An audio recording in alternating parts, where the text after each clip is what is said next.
12, 258, lane.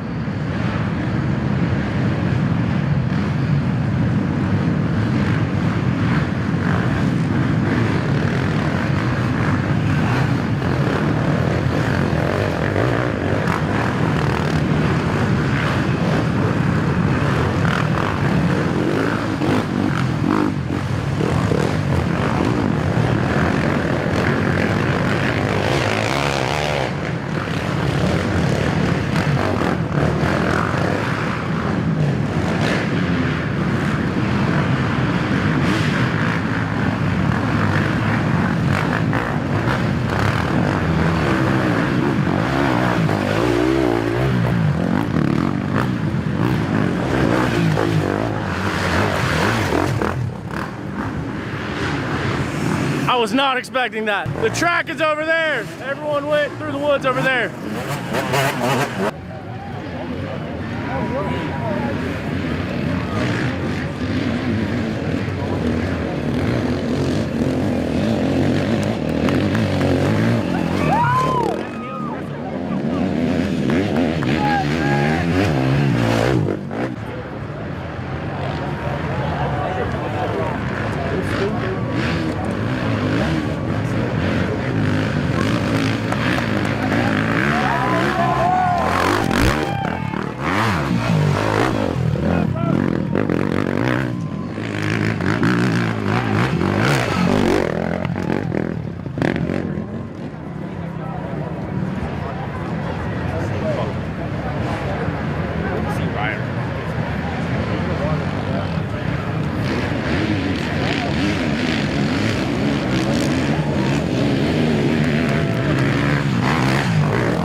Is this where the damn drumming and the music kicks in? Yeah.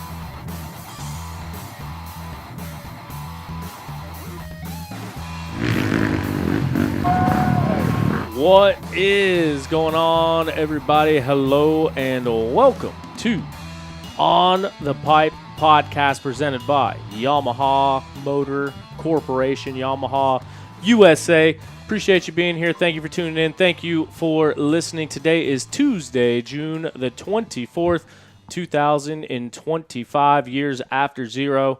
And like I said, that means you're joining us just in time for this week's episode of OTP Tuesday. We got a lot going on. We got a lot to talk about. The Snowshoe GNCC happened this past weekend, and I do not think that it disappointed at all. There's a lot of stuff going on out there. There was a lot of stuff happening on the mountain, both on the racetrack, off the racetrack, everything in between. That is going to wrap things up for summer break as we head into a couple months of the offseason. There are some national enduros over the summer, and then we will be going to Italy for the ISDE. As you can see right here on my shirt, got my Brody Johnson ISDE shirt on. So that'll happen at the end of August, and then we'll return to GNCC racing in September. So yeah, we're getting into that time of the year. Can't believe that we're already more than halfway through the season as my entire TV turns off.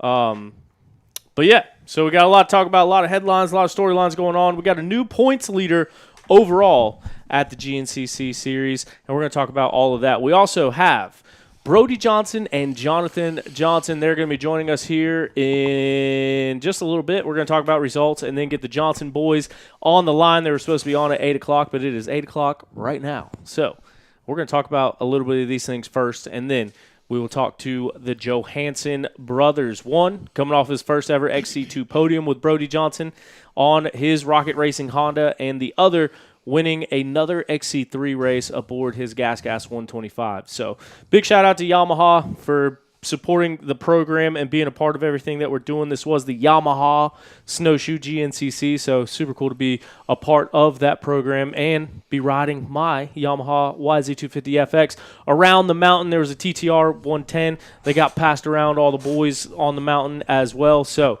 we were up there, Blue Crew, revving all of our hearts in full effect. Some of the fellas that were up on that mountain racing and watching and drinking beers, most likely, are our guests tonight, as always, for the most part. Big Tom and Craig, Big Rig Craig. What's going on, boys? How's it going? Yo. I got saved by that TTR 110 on Sunday. Big time. Did you? What happened? So the Strings took my bicycle up there for me because we didn't have any room in the truck. And I realized after the race was over that I had to go to their truck to send it back home with them. Again, I didn't have any room. No cell service. Nobody come pick me up on the Zuma or a truck or anything. So I take off walking. Everybody's waiting on me to go to dinner. And I'm in the village limping around. And here comes Suddy, pulls up, stops in front of me and says, "Get on, man. They're waiting on us for dinner." And I said, "You are a lifesaver." Dang. Because it was a long walk to our house. Worked out great. Yeah. See? Look at that. Blue Crew coming through for everybody. My heart was revved up, boy. I bet so. So we got a lot of stuff to talk about. There was a lot of stuff that happened over the GNCC weekend at Snowshoe. Obviously, Snowshoe, one of the most popular races on the circuit and one of the most fun ones to be at. We lucked out, dude. Probably as a whole on the weekend, best weather that I've ever experienced at a Snowshoe GNCC. It was a little warm. It was warm. Yeah. But it wasn't monsooning. Nope. It wasn't freezing. There's been a lot worse conditions up on that mountain. 100%. So there's, I think last year was pretty good too. I don't even remember. Last year was dry. Last year was hot dry. too. Yeah. Yeah, almost didn't even have to put a sweatshirt on. Usually at night, you get creeps down in the 50s, 40s. Being 80 during the day, it kind of culture shocks you. But it was pretty warm this year. I tell you what was a culture shock was coming home Monday to 100 Hot as hell, degree dude. weather. Oh my Dude. God. Hot as hell. Terrible. It's the worst part of snowshoes. Well, it's like loading up for Snowshoe and getting the camper ready and everything. Like, dude, just drenched in sweat, like so humid you could swim like through the air, and then go up Snowshoe. It's beautiful. Come back down the mountain, and dude, it was like I was stuck in quicksand. It was so damn hot and humid. 100 degrees, 100% humidity coming from no humidity and 70s, man. How was Sunday night? Our group did not want to stay out too late, and we left as soon as things were starting to get loose. So you did leave Sunday night? no, we left the village before things got That's loose. ridiculous. I was upset. If you stay Sunday, you need to stay out till about 3. See all the cool Yeah, shit that's happen. the point. I was quite upset. Did they not shut the bars down in the village at 8 o'clock like they always do on Sunday? About 9:30 they started shutting them down, but that's when things There's get coolers. good.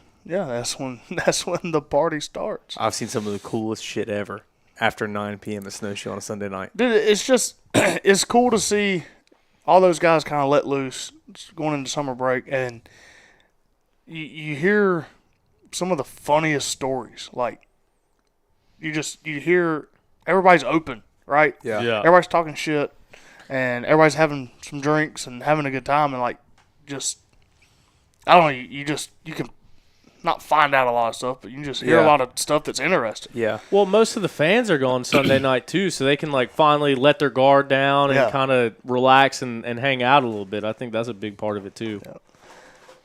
But had to get out of there on Sunday Sunday night. So we got down the mountain and we got a lot going on, a lot to talk about. So we're gonna go ahead and dig up results courtesy of Dimmer's Precision Grading, DPG, full service grading company.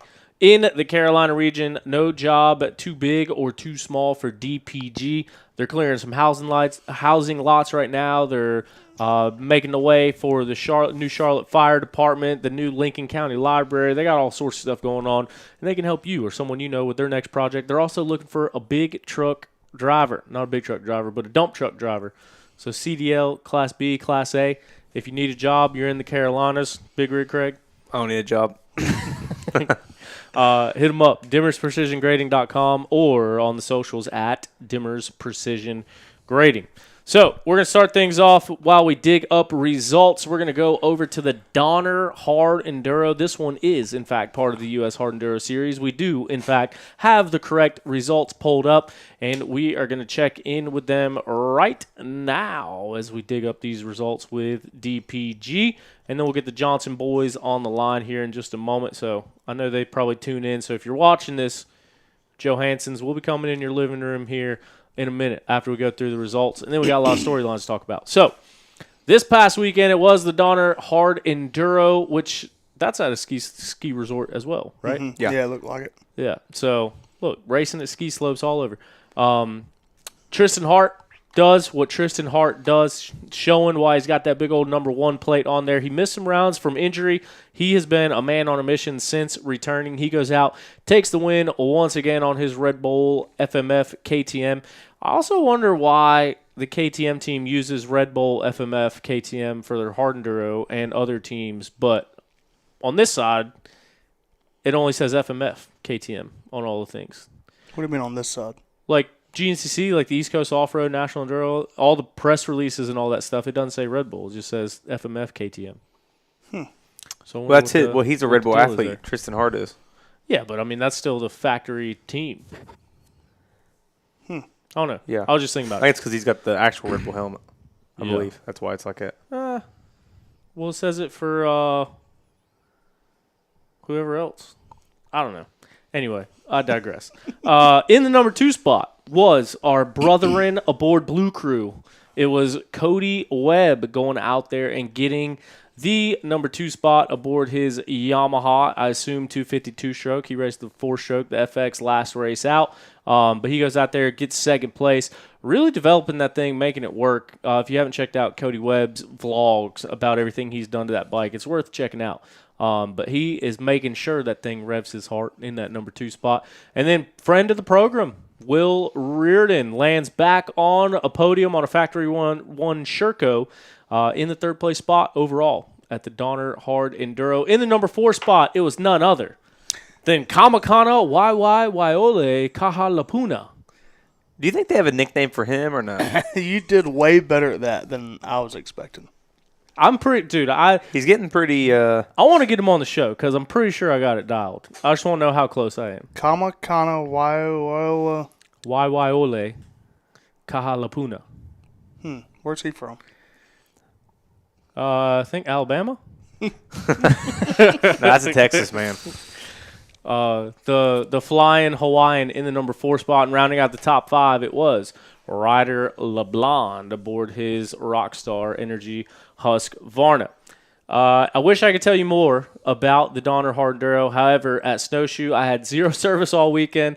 I've been up there since Thursday. Got back at like 3 a.m. Monday morning and got thrown into the fire figuratively as we got back. So I have no idea what happened at the Donner Hard Enduro, but those are the results from it. I do know a little bit of what happened at the Snowshoe GNCC. It was a battle of teammates, a battle of boss versus employer, a battle of friend versus friend, and a battle between the RM Red Bear Kawasaki riders of Josh Toth and Stuart Baylor Jr. Josh Toth was the first rider to take an overall win from XC2 last year in Georgia. He now does it again, gets his second career overall win, should be his third, but it is his second career overall win, and he does them both from the XC2. Should have an XC1 win in there, but I digress. What a battle that came down to the wire, and it was absolutely insane how close that race was, how hard those boys pushed. I have a couple videos of like Toth on my phone and Ben Kelly. I think I put the Ben Kelly one in the YouTube video, but like when they came through, dude, they were literally shaking, like convulsing, like uncontrollable convulsing. They were in rough shape for sure. When Toth came back to the podium, like, dude, his jaw was all moving around, like, looked like he'd been stuck in the Arctic for a while. Yeah, I took Nicole back up to the infirmary where they took him, and I walked in there and they had him all stuck up with the IVs, just getting hydrated. Yeah, he was not happy. About 20 minutes, he was not wanting to have a conversation with anybody. Then he started kind of coming around. So right now, you can catch the Snowshoe highlights on the OTP YouTube channel. It's the raw race highlights, and then at the end, kind of at the finish line, and see the sights and sounds. I did miss the finish, but I got there right after the finish. But like, dude, I've never seen Toth like that. Like his head was down. He was like almost puking, and like, dude, he was just pissed off. Like everyone was trying to do stuff. He was just mad. Like, dude, he was at his absolute physical limits, I do believe. And I seen him Friday night, or not Friday night, Sunday night before we left the village, and I asked him, I was like, man, you recovered yet? You feeling a little bit better? And he's like, my stomach's still jacked up. Yeah, he said the same thing the next day. I'll tell you what was interesting, though, whenever I first went in there and was talking to him, whenever I first walked in the infirmary, Carson Atima was in there. Yeah. 10-4 Media. So Carson was in there and came out and goes, dude, that is not right. These guys should not be having to push themselves that much to, like, you shouldn't be running that kind of heart rate. You shouldn't be that, like, in this kind of shape after a race. And I'm like, I mean, if you're gonna win GNCC, that's what you got to do now. Yeah. I wonder what it was. Like, wonder what his average and max and all that was. That's what I was interested to see, but I don't think he was wearing a watch or nothing. I know when they came up the hill, the PowerPoint the last lap, it was both of them jumped across the road into that little pocket. Yeah. And then doubled up the hill. And I've never seen anybody like with that much momentum coming up that hill and across the road. It was nuts. So we talked about it before. At the start of the race, first lap, me and Suddy are yelling at Josh. He comes by and flips me off. Mm-hmm. I was like, all right, he's feeling all right. He's feeling fine. Yeah. Well, then third lap in, Rick was up front still. Or Rick maybe had just dropped off. And I run up to the apartment, go to the bathroom, get some waters and stuff because I was out. I come back down. It had to have been 25, 30 minutes. Yeah. Suddy said, dude, Josh just came through 45 seconds in the lead. I told you said, that. what? Yeah. Oh, it was you? Yeah. I said, dude, I just left and came back, and he was in like fourth. Yeah. And the conversation, and then that's what we were saying is they greased the 7.5 mile marker, got ahead of the guys, and just took off. Well, and I made a comment to you early on. I said, what's up with your boy Josh, or what's going on? Like, he's kind of way back, and you were like, it's early. Yeah, give him a minute. Yeah, and then, you were getting on your bike, and I was running up the hill, and I was like, hey. I said, hold on. And you said, what? We got to go. And I was like, no. Toth just came through like 40 seconds ahead. Holy shit. Let's go. Yeah. Yeah, it was pretty cool.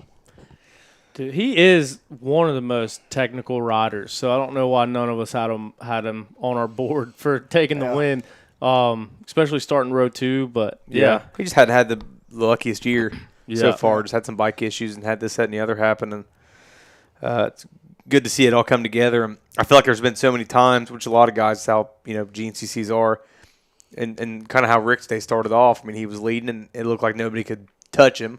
Came from the third row, was leading the first couple laps. Dude, he came out of nowhere. But it's like, dude, the consistency you have to put it all together is just, it's just wild. So I'd like to hear from some of the guys on where Ricky passed them all. Yeah. I want to know First lap, brother. because I saw somehow I made it from the start to Howard's Hole on the first lap. Everyone told me I couldn't. I was like, I did it 250 FX. last year. I could do it. I Rev got my heart. Yamaha power revving my heart down them ski slopes. So I made it there, and like everyone went completely on a line I didn't even see, didn't even know was there.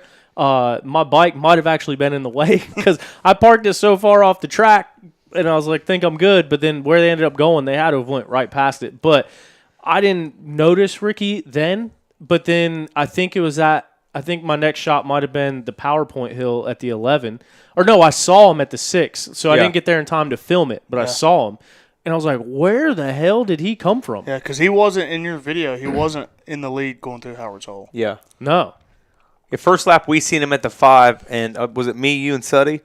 So there's Rick coming around the corner. My bad. And Coffee. Rick coming around the corner. I was like, Rick, he wasn't even on the first or second row. Yeah. I was like, what the hell? Well, who made the call to go stand over there for that line? I guess y'all saw that that off-camera line going in that section was outside of the placards during the morning race? Yes, we were watching during the AM race, and they were they had Rachel and everybody going the correct way. And one of the Yamaha mechanics was there and was like, this is a double arrow. Kind of got to watch what you do. So we didn't do it, but somebody went right before us and caution taped around to where they couldn't hit it because everyone was, like, when they were biking the track. No. Straight line. Yeah. Well, on the first lap of the afternoon race, those banners were down. Well, I didn't see anybody take the bad line. Nobody did it on the first lap because we were all standing there. Yeah. But as soon as we walked away, Yeah. as soon as everybody turned their back, I don't know who it was, came through there and Yeah. took that line. I took it in the morning race, had no idea that it was double placard because you couldn't see the placards until you made that 90-degree right and dropped into the woods, and they were there. Yeah. I think it was you yelling double placard, wasn't it? Or who was it standing right there? Coffee. It's such a Coffee's the one steep that told drop me. into there, too. And you're going from bright sun to down in the shade. And When the see it. branches are hanging out, and then you come around the corner, and it's like, oh, shit, you got to check up and Well, take a hard right. and I had no idea it was there because I was talking to Strang before the race. He said, how was it? And I was like, yeah, it's all good. And I said, when you go into the 5, I said, that was loud. I said, there's a straight line. I said, instead of making that 90-degree right and dropping down the hill and turning left, I said, there's a straight line. I said, just straighten it out. And then after the start, I went up there and everybody was standing over there, and Coffee yelled at me. He said, Tom, come over here.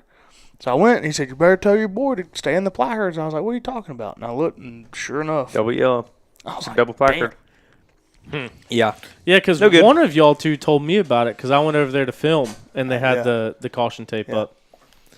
But yeah. Great. Those that are watching live on YouTube, it might have broke up a little bit. Had a little bit of an issue, but I think we got it solved. So let me know if everything's working all right. Might have buffered and cut in and out there for a minute, but should be back up and rolling now. If it's not, let me know.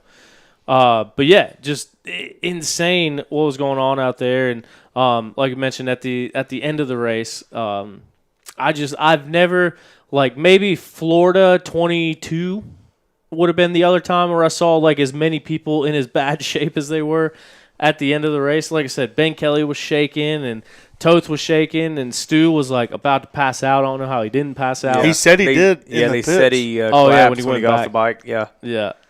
But he was about to pass out again once he got back and was waiting for the podium. And I talked to him a little bit, and he said that he doesn't even remember doing the Racer TV interview.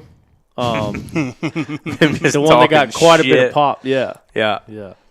That's what I had filmed it, and I thought they were about to ask him for a sponsor, so I was walking away, and that's when he dropped the line about being the best looking, toughest some bitch out there. So I like looked at him, I just started laughing. But he said he doesn't even remember that. We tried to have Toth on tonight, talked to him on the phone right before the show, but he is going out to dinner in his home state of Connecticut before heading to the Enduro this weekend. Southwick yeah. first. That's this weekend? Yeah, he's racing Southwick Saturday. Oh, that's why And he's then up there. I think it's the Brock Bledsoe. It's the I don't know. They're from Ohio. I can't believe I'm blanking. The guys who electric guys. Anyway, they got a plane. They're flying them from Southwick back to James A. Rhodes Airport, Jackson, Sweet. Ohio. Do some enduro racing. That's Bell's sick. Electric. Sorry, Bell's Electric. Yeah. It's going to be cool to see that whole thing pan out. I don't think Stu's going, I guess. well, Scared. I asked him Sunday night. I said, Southwick this weekend or next weekend? He's like, Nah. He said I was going to High Point. He said, and this deal with my ankle happened. He's like, nah, I'm out. Out. So I'm not sure how much has been said about it, and I'm not sure how much people realize it, and I don't want to get into the thick of putting people's business out, but Stu's ankle is way worse. The than caption what I seen said people broken think. ankle. Yeah, he said it on the either on the Racer TV or on the One of those interviews. podium. He said that every ligament his ankle's torn, there's a broke bone. So he did say that. Yeah. Yeah, so every ligament is torn, and there's a broke bone in his ankle. It's basically the same thing that Roxon just had surgery on. Like, and the- pretty similar situation. The same bone that he's broken his ankle is the same one I broke in my ankle. And I told him straight up Sunday night, I said, dude, go get it fixed. What bone is it? The talus bone. When did you break that? Car? 2013. No, Oh. not the car. That was the other ankle. My buddy Carlo Gagliardo, he where your Achilles attaches to your heel bone, he broke that whole chunk of heel bone off. So his Achilles was attached to that thing and it was just floating around. But yeah, so Stu, like, all the ligaments are gone. He can't hardly walk. Yeah. Like, I think he put on a strong face. Because that was the other thing, too. Like, in the village. Well, he had the boot on again Sunday night. Yeah. But in the village, like, you could tell when fans came up, he was Stu and laughing and joking and signing stuff. And then as soon as people walked away, like, dude, he was, like, wincing in pain and, like, hunched over. Like, that thing is pretty gnarly. Yeah, And he's still doing what he's doing, which is insane. like I said, I told him straight up Sunday night, I was like, dude, screw the rest of the season. I said, go get that thing fixed because it's not worth it. I mean, I deal with mine every day. It hurts every day. Well, so I had that conversation with him too, but it's like it's one of those things where he is. I mean, look how fast things changed in the 2021-22 season when Ben broke his leg, and then that was the year everyone kept Everybody getting hurt, got hurt. and Jordan ended up winning the championship. But right now, Stu, He's got a month off after this weekend. well, he's also in second place in XC1. Yeah. So one thing happens to Ben, and he's champion. Now, there's the whole overall and class points thing. Obviously, he's the 2023 XC1 champion, but don't get no credit for that. But I think that's kind of his mentality is like if he can grit it out and make it through the year, if something was to happen or Ben had to miss some races for any reason, Stu's leading XC1 points. But then, kind of to your point, if he waits until after the season to get it fixed, now he's out all next year. Yeah. Well, and it's just like he said, he's the XC1 champ, not the overall. He's the XC1 winner at Snowshoe, not the overall. Yeah. So kind of same deal. Don't really matter. Damn. That's the crazy. Hey, I don't know if it was on, he made a comment somewhere or maybe it was on his Instagram post, but he said, I want one of them damn snowboards. Yeah. And I hate to tell him, but they used to give out a snowboard for, no, it was a skate. A longboard. They gave out a longboard for XC2 and a snowboard for XC1. Yeah. So, They don't do that anymore because I was wondering about that. well, and I looked at Toth's snowboard. There's not holes or anything for your bindings or nothing, so you can't even use it. I know Jason. It might just be where the top sheet is a sticker and there's holes it's under over the it. sticker. Because I think because you were about to bring it up. I was about to say the same thing of Jason Thomas snowboarding. He uses on his. Yeah. They asked Toth on the podium if he was going to use it or if it's going to go on the wall. He's like, I don't know, I might. We got it on the podium, so I forgot about that. But yeah. Yeah, what a weird situation to be in this year's GNCC series. Yeah. And so also Stu was out in front coming up to PowerPoint Hill. You go up to PowerPoint Hill, you make a left, go through the section of woods, through Pro Pits, back through the section of woods, and then down the PowerPoint. I was standing. That last shot on the video on YouTube is where Stu fell down and gave the lead back to Toth. And the only section is just around the Pro Pits. So I heard that they were getting close in the Pro Pits and like Stu could have ran it up on him in the chicanes. But somehow, so Stu went down on that rock, like basically tried to scrub a rock. Didn't really try to scrub a rock, but that's what the picture looked like. But he goes down right there. Toth gets back by him. I was like, oh no. And then next time they come by, which was, a minute later. Yeah. And Stu is back in front of Toth. So I don't know where he got the pass made. It's on the broadcast, and there's Toe Show. Who's it? Gravy Faint. Grady. Grady Faint. Yeah. He's got it on video, and it's right when you come off of out of pro pitch and into that first section of woods. It's really, really rooty. Toth went low, and Stu just squeezed it up high around him. Yeah, because we were down at the bottom of the hill and had no idea anything happened. Oh, really? Yeah. I guess. Yeah. If you were on the hill, yeah, because Stu led coming up barely, and then he led going down barely. But then he was just the raw speed and just holding that thing wide open and try to get to the finish because you got 10 seconds to make up, and he ended up making up 7, and Toth got him by 3 seconds. But it's like, think of how many little mistakes can go wrong in that last mile between both of those guys, and it could go either way. When they said on the broadcast that the difference between the rows were only 8 seconds. Oh, really? Yeah. Because I think if you look on here, I think it's only it's got 3 seconds on there. But when they passed us, when you cross right after where you come down the pro hill, you get on the what's it, West whatever Boulevard, West Ridge. When they crossed the road, I'm assuming that's where that 4-wheeler wreck was. Mm-hmm. Yeah. It was probably 3 seconds, and they both crossed the road so sketchy. Like they chicane through how they set up that hay bales. They both about washed the front, and Josh was like falling over on the motorcycle, elbow dropped. Like neither one of them looked great. Yeah. And I could tell, I was like, dude, they need to make sure they got water up there because these boys are freaking digging. Yeah. And I asked Josh, he goes, dude, he was pulling me a little bit. He said, but I was so sketchy coming into the turns. He said, God, I didn't want him to, because he was pulling me just a little bit. He said, I had it wound. He said, and I couldn't even, I was blacking out, he said, coming into the finish. I was like, that's scary. So and whenever I pulled in, took their helmet off, and I looked at him, I was like, dude, he is fucked. No. Water. And I've never seen Toth like that, dude. He was getting mad at everybody. He was yelling about water. He was like dry heaving. Like, dude, I've never seen him like that. And I'm kind of surprised that he's still going to do Southwick after that. Dude, he's diehard about the Southwick. He cares more about Southwick and racing Southwick than anything. Winning Snowshoe? He doesn't. I mean, he's pumped, obviously, but Southwick is his jam. Like, he likes it. Yeah. That's like, he's super pumped about the weekend, how he talks about it. I know he said it on here, but is he riding 450s? Yeah. Mm-hmm. 450, get on the PJ, brother, and head to James A. Road. That's crazy. Yeah, be exciting to check along with that this weekend. Let's get through these results so we can get these old Johnson brothers on the phone. So Josh Toth takes the win, XC2 class win as well. Stu Baylor, XC1 class winner, second place overall in the day.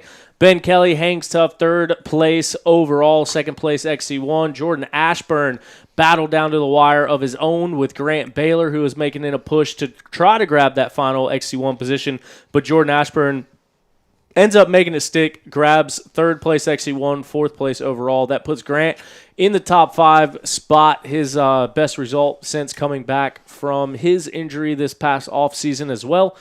Snowshoe was the last GNCC that he raced last year before getting hurt and took it down to the wire, almost won that race. So Grant always a factor at the Snowshoe GNCC.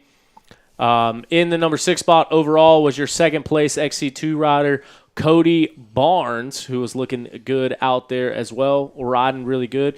Josh Strang, the wily veteran, his 19th year of GNCC racing out here in America. 7th place overall, 7 on the bike, 5th place XC1. Strong ride from Strang. He was putting in a charge. He was up battling, contending for that podium spot in the XC1 class. But, yeah, held on, rode a really good race, 7th place overall for the Denver Australian native.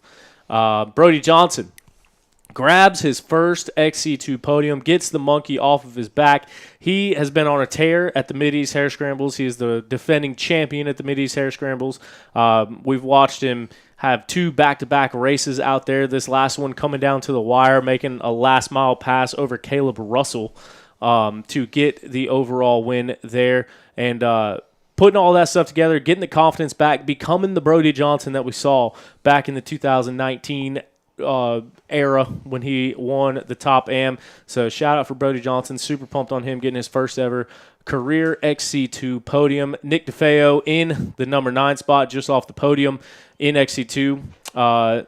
Had Brody in his sights there at the end and ended up going down at the end of the race. So Nick DeFeo came out swinging, shook the world when he won the Big Buck GNCC this year, and now trying to find his groove to get back to it. Goes a long way in doing that. Nick DeFeo, I think it was actually in my video as well, but came into the pits, dry brake stuck, covered him in gas, put gas everywhere, flooded the filter, bike wouldn't start, trying to roll him out of the pits. That was a interesting situation. That was while Craig DeLong was swapping his tire as well. But Craig DeLong in the number 10 spot overall. Grant Davis came into the race with the overall points lead. He ends up 11th place on the day. In one of the shots in the video just before that is when he looked down. I think, Craig, you were standing there at that time. Yeah. And he looked down and told the mechanics he had broken his shifter. So I don't know how long he was riding around without a shifter and what gear he was stuck in. But sounds like a whole mix of stuff happening for Grant Davis out there on the mountain on Sunday. Yeah. Angus Reardon had a really good race going. Not sure what happened to him. Ends up 13th place overall. It was the first podium that he's missed this year in the XC2 class. Mike Wachowski putting in a good ride, 12th place overall. Jack Walker showing up on the two-stroke, putting in a good ride of his own. Layton Whitmer would round out the top 15 fastest riders on the mountain while taking the Top Am honors and the 250A class win. JoJo Cunningham could have wrapped up the 250A championship this past weekend with a first-place finish. He gets second place. Lane beats him out for it. So JoJo, his plan was to race the first two races after summer break to wrap up the Top Am title and then move up to XC2 for the final two races of the season. So while he did not wrap up 258 title, still a pretty good chance he'll do that at the next race if he keeps riding like he's been riding, and then needs one more race after that, 11 races for the Top Am title, and we'll see the JoJo Cunningham machine move up to the second row in XC2. So be waiting to see that one. And then Hunter Smith ends up on the Top Am box with a third-place finish. He was riding really good as well. Did I mess something up? Oh, yeah. So I accidentally went over Swole Cole. So it was Lane Whitmer in the number 1 spot, and then Swole Cole Whitmer in the number 2 spot, rather. And then JoJo Cunningham grabbing the final podium spot there with a third-place finish. The Whitmer boys, both of them, are on and off that top amateur podium. Seems like every week. I do believe this was the first time that the brothers shared the Top Am podium together in the first and second place spots. So, and they both ran paddles. Did they really? That's what Stu told me in the village. And Craig ran a paddle. Craig ran a paddle. Who else ran a paddle? Craig was the only XC1 guy I saw with a paddle. I wonder if it's safe to say that there's rocks at Snowshoe.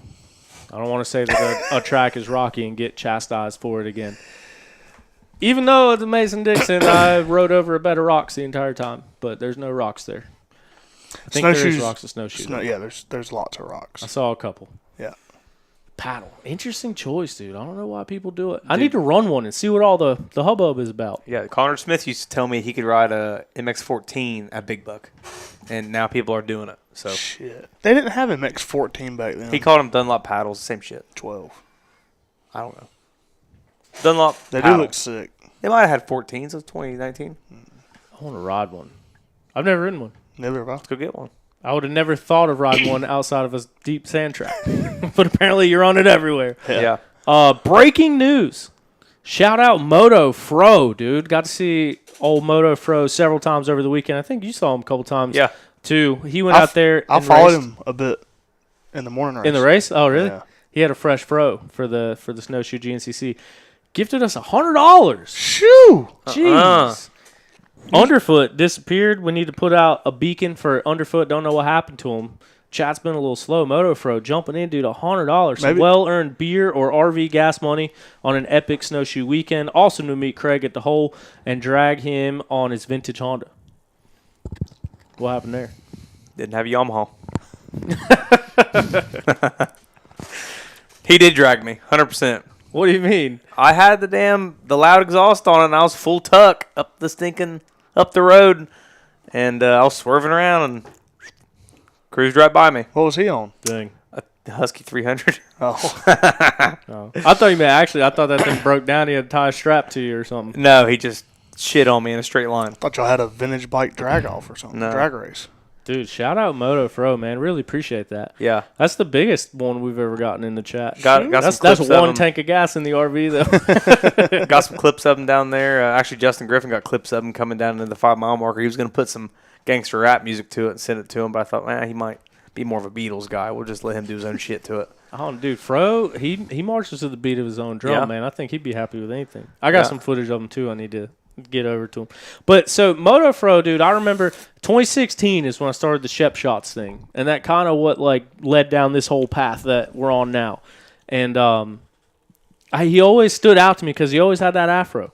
So, it's at all the rounds taking pictures of him. So, I knew who he was. I had no idea he knew who I was.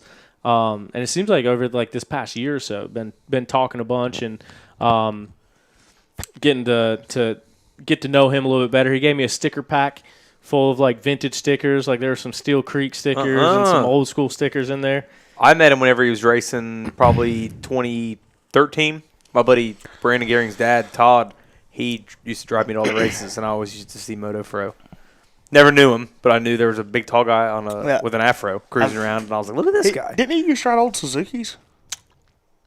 No, whenever I seen him, he was on KTMs, I think, KTM 300s. He can correct me if I'm wrong, but I believe it was KTM 300s back in the day.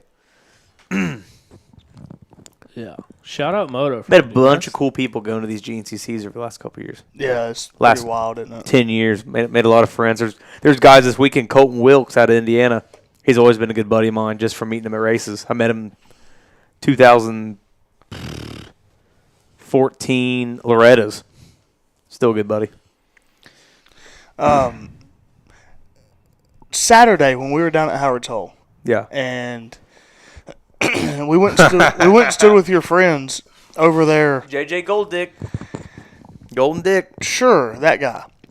Is he the guy that runs Evan the Deer? Oh, yeah. That's I forget what his name is. But yeah, he has Evan the Deer. And Okay. Quick story, I stole it one time. Where That was is the him? deer? Yeah.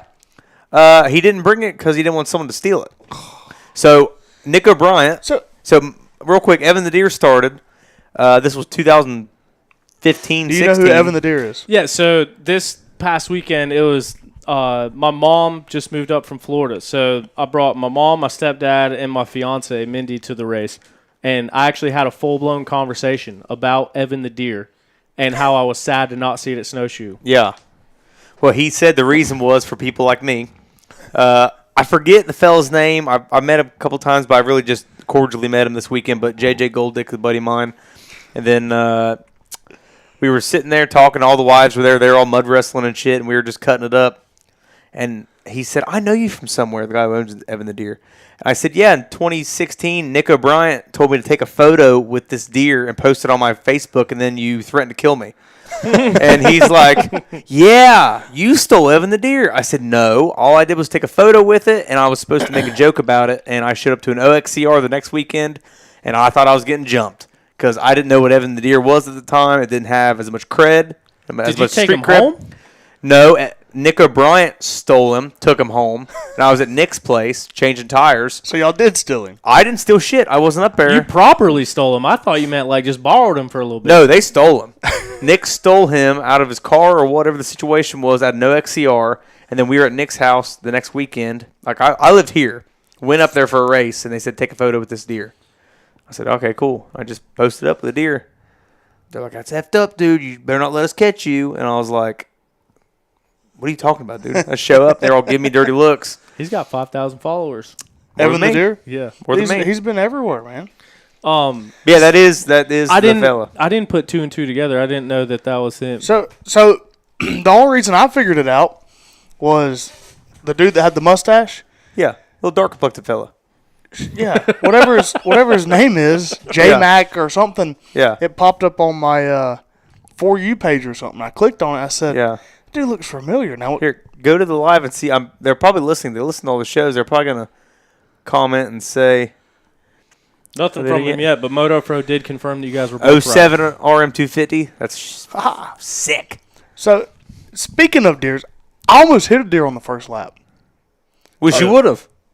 I almost hit a Why? deer on the drive up. We should have been safe, but I've hit a deer on a motorcycle before. It's not fun. No, we were that's different. It was right before the one, or right before where you went down to Howard's Hall. We went under the bridge, and I look up, and here comes a deer right. I love that song. What, Under the Bridge? Red Hot Chili Peppers. Yeah. It was like, I swear to God, dude, 15 foot in front of me. Ran across, and I looked into the woods, and there's another one coming, and I'm like, oh my God, please stop. Please stop. And I swear to God, I made eye contact with the deer, and it stopped. And I just kept on going. I don't know if it kept running across, but Tyler said one right in front of him, too, which he was right behind me at the time. Had a bunch run in front of me on the way there Thursday night. Oh, yeah. Scary. Me too. Yeah. Scary. A lot. Let's jump into these results, get them finished up so we can talk to the Johansons. Taking the win in the XC3 Pro-Am class, it was Jonathan Johnson going out taking the win. Once again, James Jenkins, one of the twins, would grab the number 2 spot, and Rayleigh Messer on the Beta support ride ends up getting 3rd place on the XC3 podium. I met both the Jenkins boys this past weekend. They're fans of the program. They watch along. They thought it was funny that we declared them twins. Yeah. Because the other one is hurt. Huck is hurt right now. So I met him earlier on, and then I met James afterwards. But got to chat with. I met him down at Howard's Hole. So it was cool to talk with them a little bit. Fast fellers. Yeah. Smoked my ass at the National Enduro last weekend. 2 weekends ago. Really? On a Cowie 250F every time. So I was checking to see here, since we're going to be talking to old Johnny. So he started riding at round 5 at Tennessee, and he won all but one, where he got beat by one of the Jenkins brothers at the last race in Mason-Dixon. So pretty much completely out of the points for XC3. But he did let me know that he has paid off his bike with contingency money since making the switch, and I think that was the goal. But then checking in real quick with the WXC class, Rachel Archer wins by 6 minutes over Shelby Turner in the number 2 spot, and Danielle McDonald, who can't seem to stay off of a podium everywhere she goes, grabs a 3rd and final spot.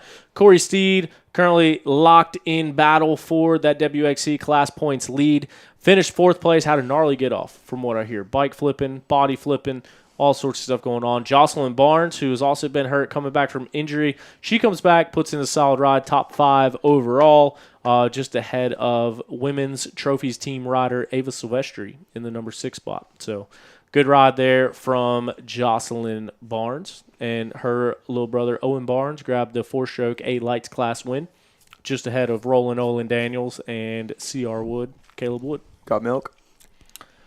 So now there's still some more things to talk about from the Snowshoe GNCC, but first we're going to bring in 2 of our guests of the evening. 2 guests, 1 time, 5 people on OTP coming at you live, and it is going to be Brody Johnson and Jonathan Johnson.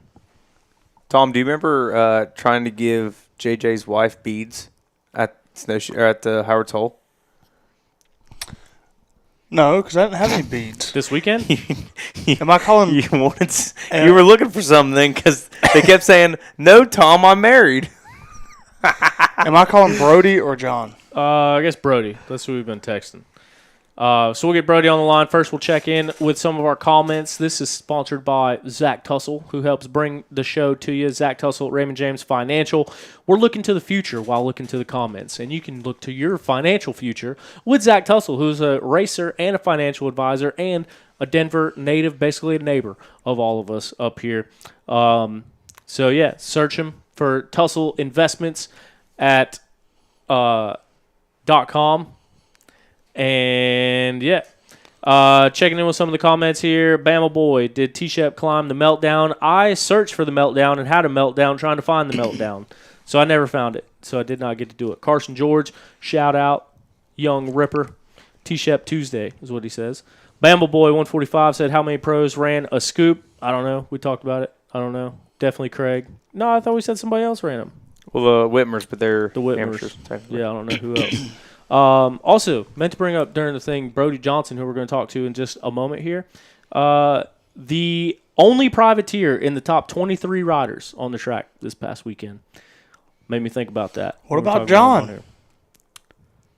Where'd John end up? 18th. Oh, yeah. Come on now. Brody and Jonathan Johnson, the only 2 privateers. In the top 20 overall.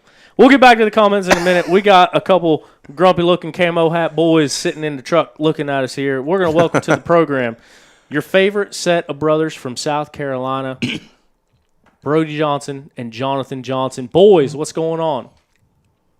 Oh, not a whole lot. Just been left the lake a minute ago, and Look how white your teeth are. How the hell did you do that? You Rust-Oleum spray paint? You read this out of the toothpaste brush twice a day for 2 minutes. Shoo! You sing a song in your head while you're doing that, or what? Nah, I can't sing. I bet you have a beautiful voice. Appreciate the Yamaha sticker on the back of the truck, boys. Reminds me. Yeah, I represent. There you go. Reminds you of the days of jumping creek beds on a YZ125. You know what I mean? That's for sure.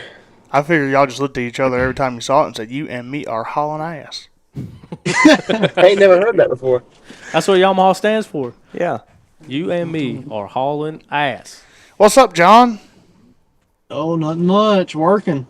Hell yeah, somebody's got Working. Working, brother. You're full-fledged racers. We don't work. We race. Phew. I had to put some people's got to work. Winning XC3 don't pay nothing. Listen, I called Jeffrey and tried to get a damn roof on the house, and he told me, y'all ain't for hire. Yeah, you couldn't get him to work in a pie factory. You don't leave 5 miles from the house. I hate to hear. Is he still racing some? No. He was doing some mid-east a couple years ago. And Yeah, then he kept messing with the bowl and getting the horns, and he ain't been back since. Yeah, he got hurt a few times. He's done. He'll ride around the house every now and then when he's a fair weather rider. It's too hot for him right now anyways. I seen him out there on the WR450. Yeah, he'll cruise around and tell us how fast he used to be and get out there and try to show us something here every now and then. I seen someone out there on it, and then I seen another person out there on it dragging bar and ended up being the fastest Johnson Taylor. I said, look at him. What's that boy up to? I ain't heard that name in a minute. Racing dirt track. Oh, yeah. Your Joyce is always posting videos of him getting in a fight or something. Yeah, they go to the fight and race breaks out. Brody, we wrote a question down here. Was curious. What's all these barrel comments on your Instagram about? That actually come from Caleb. I guess I trained with him in 2023, and he's always given me a hard time and said I had a barrel on me. So I guess that's where that come from. Right now, you just got wings on you because he keeps smoking his ass. What do you mean has a barrel on you? Weighing you down. All this extra weight I got on me, I guess.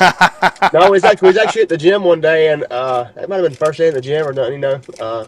It didn't bother me, whatever. He didn't mean nothing by it, you know, just give everybody a hard time like he always does, and smacks me on the bed and said, "Dang, kid, you got a barrel on you."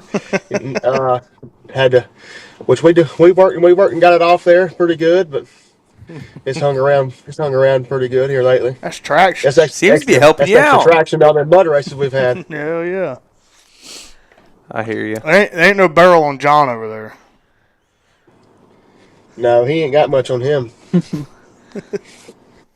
Well, so Brody's starting off. Pretty much looks like you're back to 2020, Brody. Faster, really, because whenever you got off amateurs, I think you guys were like running top 5 that day at Ironman. If correct me if I'm wrong there, but just how has it been coming from just kind of having the struggle bus? I mean, you had a really good XC3 title, and then going back to XC2, just kind of a slow start. But now finally looks like you're right back to where you needed to be or you want to be. How's that going for you? Yeah, for sure. You know, it's funny that a lot of people say that, and but you know, I mean, it did take me a while to get back to where I felt like I was going fast or whatever. But even, you know, on XC3 and even the last year or so, I mean, I've always felt like I was still going fast and was fast enough to have the results I needed, but I just couldn't ever, you know, put everything together. Something would go wrong or whatever, you know. But yeah, I don't know. Just here lately, I think the biggest change here lately has been a big change in confidence and just knowing, you know, that I'm there to get a result I want. You know, I mean, you can be as fast as you want and tell yourself as much as you want, but until you prove yourself, it makes a big difference. I mean, like I said, in 2020, and even like when I lined up in 2020, before then, I hadn't really won much 250A races or anything, but we'd done a lot of work that winter with Trevor and Jacob and Jonathan, and just showed up prepared. And once I started winning, just when I showed up to the race, I knew I was there to win. I knew in my mind everybody showed up for second place, and that makes a big difference. And within you always tell yourself that, but here lately, and just for whatever reason, just my confidence in myself has changed a lot, and been putting in a lot better rides, and so I think that's just the biggest difference. So, I mean, the one thing that you started with there was confidence. You started it and you ended with it. What's been the biggest change for the confidence? Because we've talked about on here a lot how you've dealt with some of the injuries. You've dealt with the leg. You dealt with the wrist. You dealt with all that stuff and coming back. So what's been the biggest change in confidence and getting back to that mentality of, hey, I'm showing up to win these things? Yeah, I don't know. I mean, a lot of people, in the last couple of years, me and Jonathan's both always really strong in the Mid-East. A lot of people will say, man, you go out here and beat these guys in the Mid-East or whatever, and you seem like you got confidence there and whatnot, and you go to a GNCC and some of those guys smoke me, so I don't know, I would like to say, from the confidence from running really well at the Mid-East this year, but I don't know, it's kind of hard to say that just because, I've put in really good results at the Mid-East last couple of years, and go to the GNCC and be way off, but I don't know, I think just I've been able to get some pretty good starts at the GNCCs this year, and run up front for even if it's a half a lap or a lap, and each time it seems to get a little easier to latch on for a longer duration, and I think that's just made a big difference this year. Like last year, I might would get a decent start and make a mistake and fall over, then or by the end of the first lap, they would be gone by a minute or so, and but with this year, and especially the last 4 or 5 rounds, even if they do slip away, I've been able to somehow or another claw my way back up into at least the top 5, and those top 3, and then for the most part for most of the races they've been able to break away pretty early, and but there's from the 4th, 5th, 6th, 7th guys, even those guys are winning riders, and I've been able to claw my way back up to them in mid race and trying to be there at the end. So it's just a lot of little things, and just proving myself that I can do it. Yeah, and before that, I was going to ask if you blamed it on the bike, but even last year you were having a pretty good ride on the Beta 2-stroke whenever you did that couple. I don't know how many rides it was or how many races it was, but you were riding it real well too. And, I mean, both you boys are racing the Honda 250Fs at Mid-East. I think, John, you're just riding the 125 at GNCCs, if I'm correct. But how do you guys like the new Hondas? I'm actually... Let me mess this thing up. What in the hell? I'm actually still on the 24 model Hondas, so I'm on the same bike I was last year. But yeah, I don't know. I've been comfortable and happy with it. Haven't really changed much at all. Nothing from last year really, just a couple little things. But yeah, Jonathan's been on the 25 this year. So yeah, I've got the 25 250, and it's pretty good. And I got the 125. I crank it on race day, race it, and put it back in the barn. So, bro, is that the same bike that you had before the Beta stint you went on, Brody? Is that the same bike you had at the beginning of last year? No. Well, actually, I think I've still got one of the bikes from actually 2 of the bikes from last year, but I ended up I've got a different one, but same models and whatnot. Cool. Hell yeah. John, what do you like better, that 125 or that Honda 250? I don't know. It's hard to say. Like, I like the 125. I feel like I did pretty well on it this weekend, but sometimes I feel like I need a little bit more power, where the 250 does do better, most races. But I do enjoy the 125. It's hard to get away from the two-stroke. That thing's bone stock, isn't it? Yeah, I put a big tank, a seat, and Jay did the suspension on it. So yeah, it's Get stock. your YZ 125. I know you know how to ride one of those. Put you some cool, nice gold wheels, just like your buddy Craig. Maybe some porting, a little bit of race fuel, a pipe. Beautiful. That's what you need. Yeah. Those the EFI 125. That thing. I don't know. I feel like the old TC that I rode was way quicker than this thing. It feels like it's just really sluggish off bottom. I mean, it runs really well up top if you can hold it wide open, but just if you ever let off the throttle, it's like it loads up immediately. See, this is why I like. He doesn't have a gas ride, so he can tell us exactly what he thinks. He gets paid regardless. Yeah. I mean, I really don't like it. Spends the same. Yeah, I mean, it's as long as they keep paying me, I'm going to keep showing up. It ain't much, but it's enough to pay the bills. Well, we had that conversation. I talked to you a couple weeks ago. I mean, we were talking about it on the show. We were at the Shoals, and I forget exactly what pattern it went, but Brody, I think, was on. You guys had rode a Beta 125 that day, a Husky 125, and you're just like comparing and contrasting, just talking about, because that was actually your old race bike, I think, that he was riding that day, John. Correct me if I'm wrong. And you're like, talking about one of the bikes, and you're like, man, this thing's a pile of shit. I don't know how I ever did this. And then you get on the other one, well, this thing's a pile of shit too. What the hell? And then, but the way you guys are riding them, I mean, they look good, and you guys have good results on them. But I just think it's funny how you guys can get on just about anything. I've seen you on the most clapped out YZ 252 stroke, John, and absolutely look, I mean, just the fastest guy on the track. So I like the style. I think it all comes down to like seat time and just how much time you can put on a bike. Like I feel like this year, I definitely haven't put the seat time needed to be to run up front. Like I've been working a little more and just trying to make enough money to make it to the races, really. So you've really got to put the time in to run up front. I think you can pretty much ride anything. You've just got to get comfortable on it and tell yourself that you're on the best thing that's out there. And you mentioned that TC 125. That was that for Magna 1, right? Yeah. Was that your favorite or the best 125 you've rode? I would say so. I would say that TC was pretty good. If I was going to build the best 125, I think I would get a YZ 125 and tap it out to I'd put a 134 kit on it and go with it.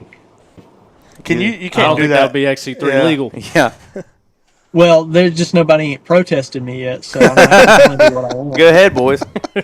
Yeah. Right. That was what I rode on the Yamaha for the longest time, was a 134.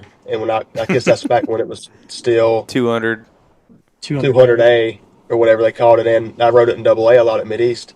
And it was a night and day difference of how much better the 134 was than the 125. And I even liked it a lot better than the 144, because like the 144 had a ton of bottom, but it took a lot of the over rev, that a 125 has away, to where the 134 still had a really great bottom and still revved and still pulled like a 125. And, like I said, if that's what I was to ride, it'd be the same thing. That thing will rev your heart, boy. But I guess what that does, like with XC3, I guess you couldn't do that legally or whatever. But you can't speed legally either, but I do it every day. Yeah, it ain't illegal until you get caught. That's right. And they got to show up with a pocket full of cash to protest you. So yeah. Do you have to put up money to protest in GNCC? yeah, Oh yeah, because it's AMA. Really? yeah, you got to pay because it's a teardown fee for them to pay the mechanic to go in and tear the bike apart. You got to have cash on hand It's like $500, right? to get in there. I got Something like 3 or 5 for sure. I got a bigger piston, longer crank. Shaved head. Brody, was your first 3 hour, was it Snowshoe? No. I think my first 3 hour might have been maybe Steel Creek. I remember. I I think it was 2018. It was you were on a YZ 125, maybe in 200A or 200B, and there was a pretty nasty hill right beside Silver Creek at the bottom of the hill. whenever they were running the two. It was, I guess it was both sides of the mountain, or I don't think we run that side anymore. And I remember you coming up through there like fourth lap and just shutting your bike off and saying, "Man, this sucks. I do not want to do this anymore."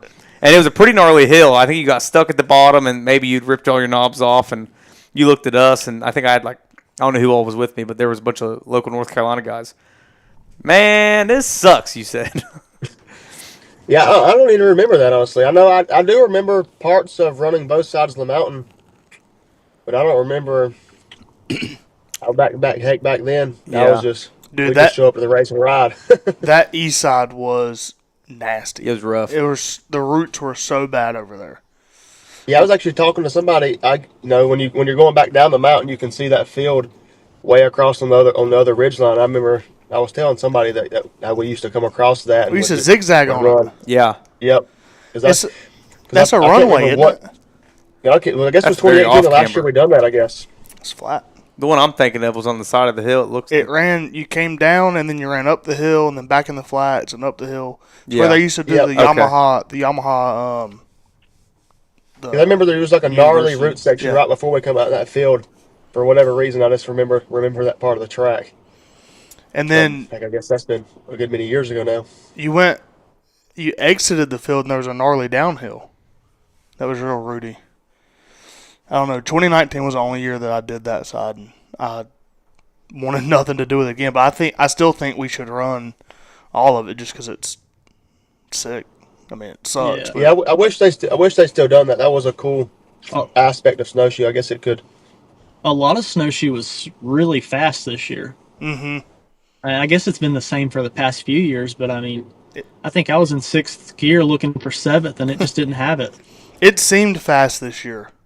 Yeah. Yes, it's definitely not as tough as it used to be. I mean, I guess we've obviously got better as riders and whatnot since we run both sides and back then too. But I don't really remember it being as, it used to be feel like the whole track was tough to where now you ride a ski slope, hit a little rough section, and then back out. For the most part. I mean, I guess we had 2 or 3 miles of good rocks this year, but for the most part, it's a lot easier and simpler than it used to be. I would say It's more seems to be more racy now instead of survival. Yeah. Yeah, for sure.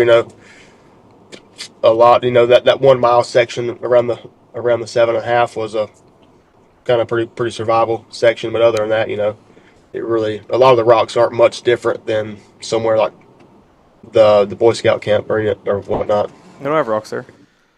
Is that the place? They don't have rocks there. That section down by the 7.5, that's a spot we kept hearing a lot about throughout the weekend, and I think that actually ended up making the difference in the overall result of the race. I think that's where Toth and Stu both kind of followed each other through to get into the lead there. What were you guys doing at that section? Because I know there was a route around and then there was a way to go straight up it. Where were you guys going on that? And John, do you got to kind of look at lines a little bit differently now that you're on the 125 again? Yeah, I didn't even attempt to go up it. I kind of went a quarter of the way up, and we took the route around it. But I didn't really walk the track much. But I was told it was maybe 30 seconds slower to go around. So, I just didn't even take the chance to even try to get stuck on it. Yeah, actually, I think that was a big turning point in my race because first 2 laps I went around it, and actually the second lap I kind of got stuck at the bottom before you even get to the go around, trying to get around a lap rider or so that was still stuck there. And actually, come around the 3rd lap, I was with Thad and a couple other guys, and come around the turn and look up the hill. And me neither. I didn't look at that side of the mountain either. I looked at the first 4 miles, and that was it. So when we got over there, it was all new. I was just trying to pick the track apart and figure out the best way to get around. And I looked up the hill and could see Thad's dad trying to get his attention, tell him to hit it. And he'd went around it, and I'd seen a couple guys I knew up there. So I knew if I got stuck, I'd have a pretty good chance of getting pulled out. And so I just went for it, and actually made it pretty clean that lap, and passed 4, maybe 5 riders there, and actually come out right on Gus and Strang, So I knew because that lap before they had like almost the full pit section on me, so I knew it was a pretty good ways around. So from then on, I just kept hitting it. And actually, that next lap, me and Gus both got stuck on it probably for 20 seconds or so at least. And but I would still say, with even getting stuck like that, it was probably still faster than going around. So I wonder what the time difference was if you hit it and went around. it was a pretty good ways. Even the way around it was pretty tough. Yeah, the way around wasn't. It wasn't just like an easy road bed to get around it. It was still somewhat of a struggle to get around it, from pretty tough slick rocks. So, it ain't like you could just bank on hitting around it wide open with no mistakes. It was still, either way, it was still pretty tough, but obviously nowhere near as tough as the hill. But I think the hill, from like the first lap or two, I think the hill was a lot easier later in the race. I think some of the mechanics and some of the riders and stuff had moved some rocks around and made more of a trail up it, to make it a lot easier. Yeah, I was literally just about to ask you that because it looked like the the Racer TV guys put out a raw highlights like T-Shep, but they were there. That wasn't my idea. They were there on the first lap, and it looked terrible. Like nobody made it, and then the next shot, it looked like they had made or built a line like through the rocks and everything, straight up to the rider's left side of it, and that's when y'all all started doing it. And Ashburn went up the right side, and he got stuck bad. But everybody that went up that middle left line looked like you got all the way to the top till you turned, and that's where you kind of got hung up. Yeah, that's one of, like I said, I didn't look at it, so I didn't really know what to expect. But I got there the first lap, and I seen the guys scattered all over it. I seen BK, the only really person I picked out. I seen the BK was stuck, and so I knew then it was a pretty tough hill. So I really wasn't, at that point, I was like, I'm probably not even going to try it until, like I said, I didn't even try it lap 2, and then when we got to lap 3, I seen some of the mechanics up there, trying to get us to hit it, so I knew it couldn't have been too bad. And so, like I said, I just went for it and come out pretty good. Worked out well. Yeah, that definitely, I think I passed 3 or 4 of the guys like I was with, because even then we were going a really good speed, but I was able to get around them and latch on, got to Gus, and I think Josh might have been right in front of Gus, but he eventually ended up pulling back out of my sight. But I was able to get around Gus and then get closer to a podium, there. And then from then on, I knew I couldn't go around it then. What kind of tires were you guys running? Hey, if y'all got a light in there, can you turn that on? Or, Brody, just smile. There we go.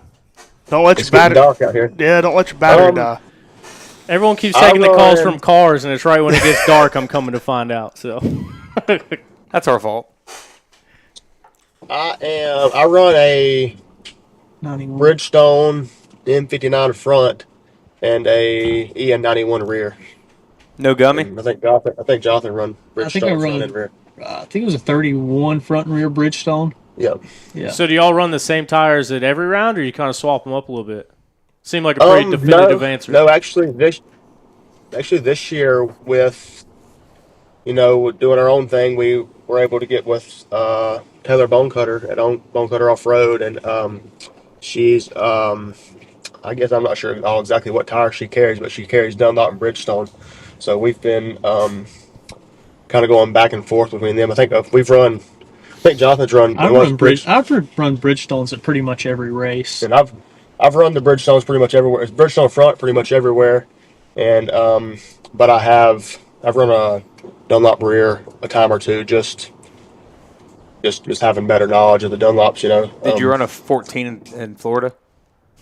Yep, I run a 14 at Florida, Camp Coker, too.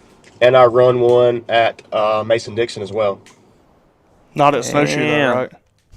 No, I wasn't brave enough to run a Snowshoe. That's what we were talking about. Like, I've never ran one, and but everyone talks about how good they are. I mean, how was it at Mason-Dixon? It was muddy, I was... Huh? It was I think muddy, that might have been too. the second time I'd run one in the dirt.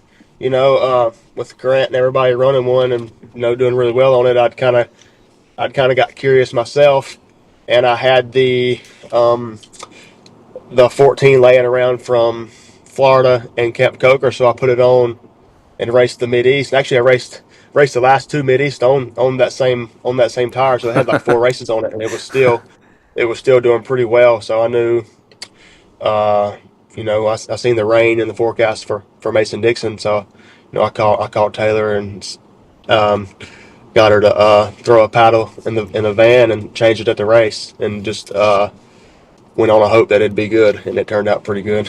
Seems like, and I'm kind of surprised to hear John and both of y'all really been running Bridgestones this year, because I remember years ago when you could get them, they were really good, and it seems like here recently a lot of people have been running them. It's like, Yeah, I really like them. I pretty much run them everywhere. Yeah, they've been really good. You always heard of everybody talk about the M59 front. It was the best front tire they ever had, and whatnot. And even now I think they've kind of redesigned it and come out with the X31 front, which is real similar to the 3059, and they got the X31 rear. And I've been really pleased with those. It's a really good all around tire. Run it in about anything, I feel like, and it does well. I was years ago when there was somebody selling them at the North Carolinas, and there was a M203 front and an M204 rear, and they were really good.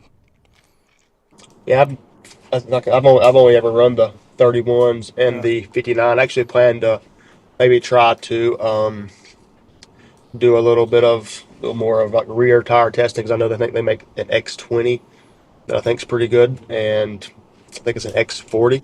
So I'm gonna try to maybe get some of those and test on them some this summer, and then maybe come out and just try to run full Bridgestone front and rear at the last 4, just to keep it simple.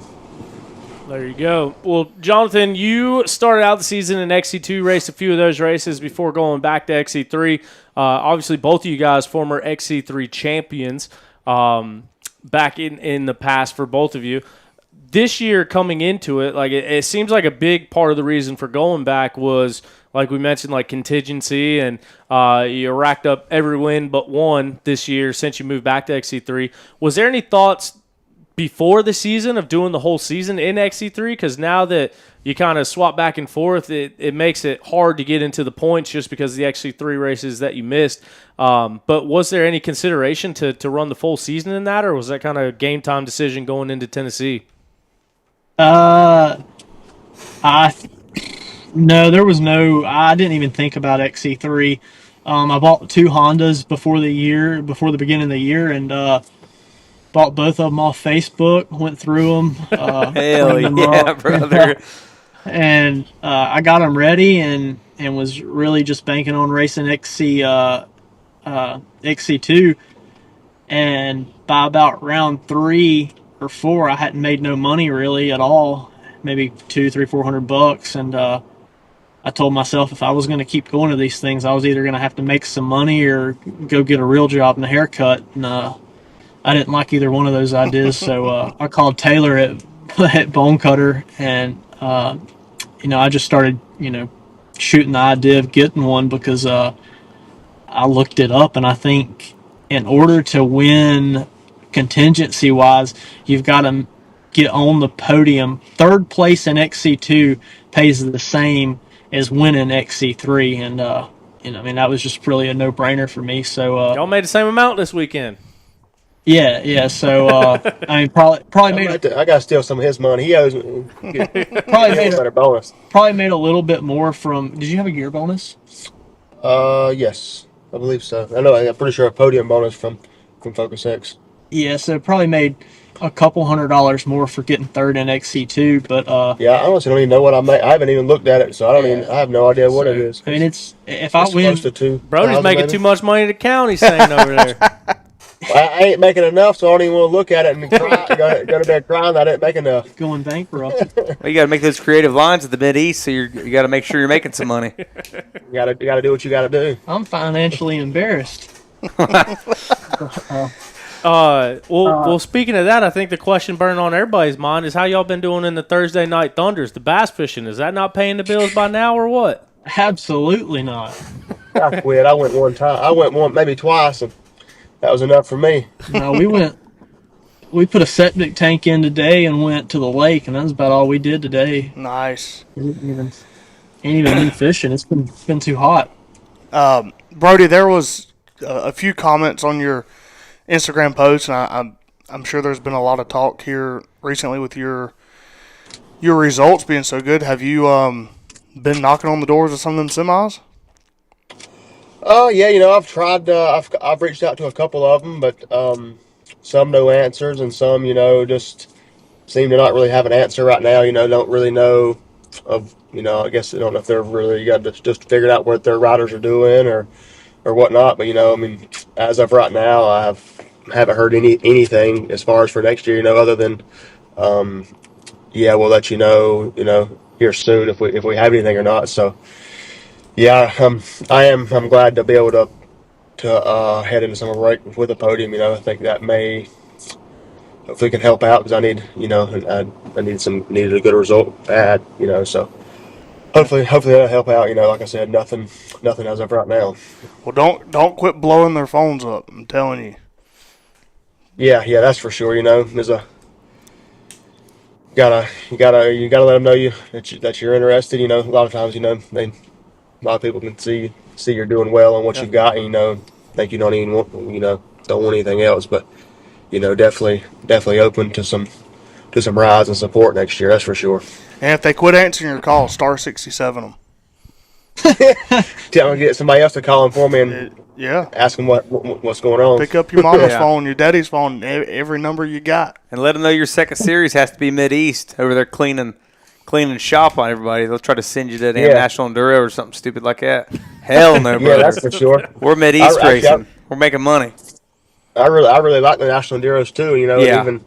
Even then, it's like this year, it was a no-brainer. I guess I run the Mid-East last year and this year. It was a no-brainer to go there. Heck, I think I know for sure last year I made more money at Mid-East than I did at GNCCs. Mid-East was pretty much paying to get to the Mid-East, to get to the GNCCs, and maybe a little run of money here and there. But beer and treats us well, and it helps out a lot. It'd be tough to do without the Mid-East. Yeah, for sure. And I think from just event payouts, I think you won double the money last week at Mid-East than the National Enduro winner did. Yeah, and you go to a National Enduro, you might spend $500, $1,000 to get there, and you don't make it on the podium or whatever, and you come back $1,000 on the hole, or even if even with just Honda contingency, if me and Jonathan both were to go, and even if we got first and second, we would. We wouldn't clear nowhere near as much as we could, if you was to go 30 minutes on the road to a Mid-East and not have to spend no hotel or not nowhere near as much to get there. And and that's a good 2 hour race to better prepare for a GNCC. Mm-hmm. Hell, until a couple weeks ago, you didn't even need to charge the e-bike up before going to the Mid-East race. But I've here lately I've had to get out there and study the track a little bit, which is good.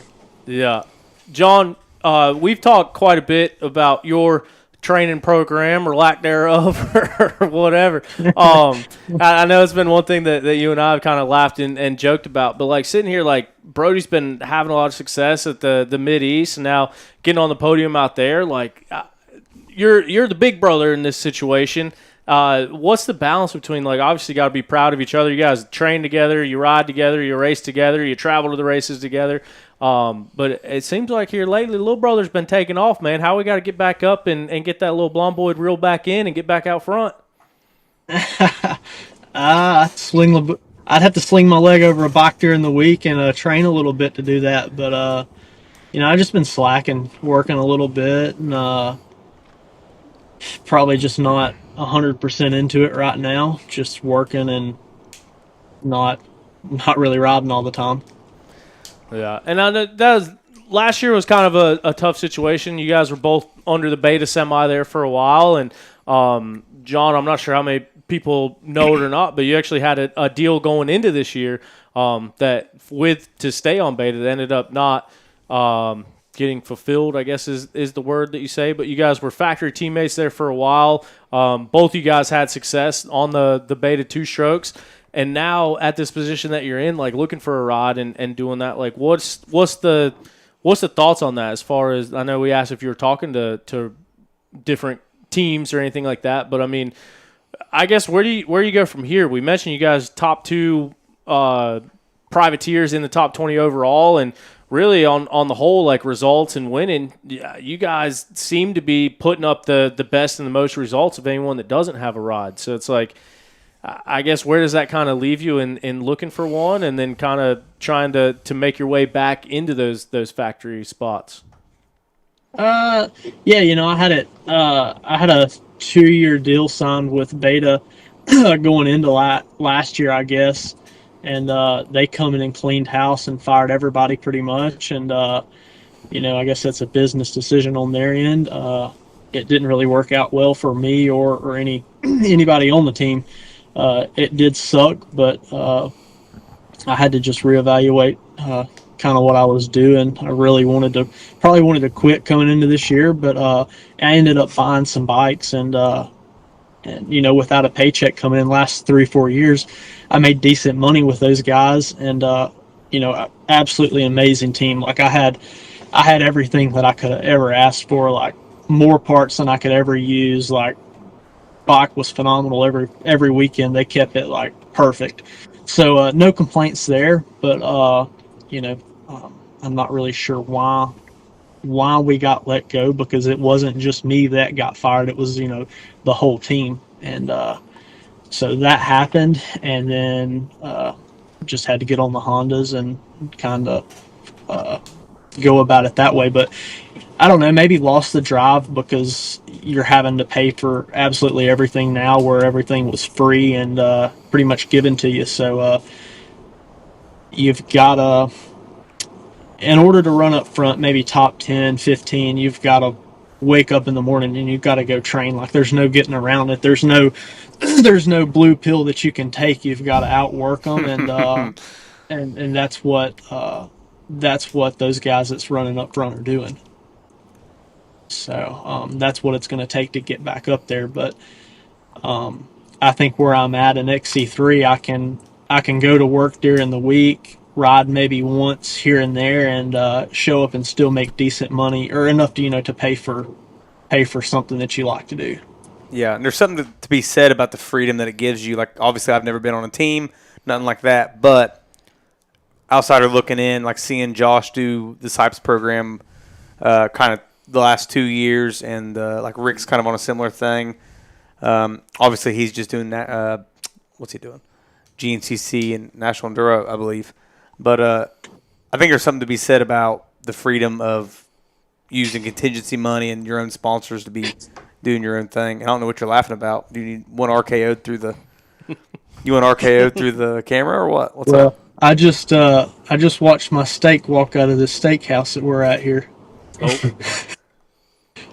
Nah, G-Si and Will come out of the store here. They got us a steak with no drinks. Man, I didn't know we Let's interrupted see y'all's it. dinner. Now I feel bad.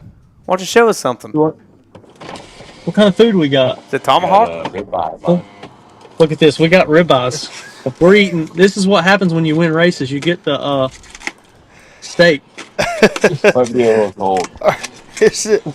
Are y'all just sitting out behind a restaurant waiting on the scraps to come out? Yeah, we're just sitting here in the parking lot. Hey, Yeah, we left the lake and come straight over here to just hanging out and then get ready to head home. Man, now I feel even worse. We took you away from dinner. I don't feel bad. I'll let y'all get back. I got this barrel, so I can afford to miss a meal every now and then. Yeah, I wouldn't feel bad.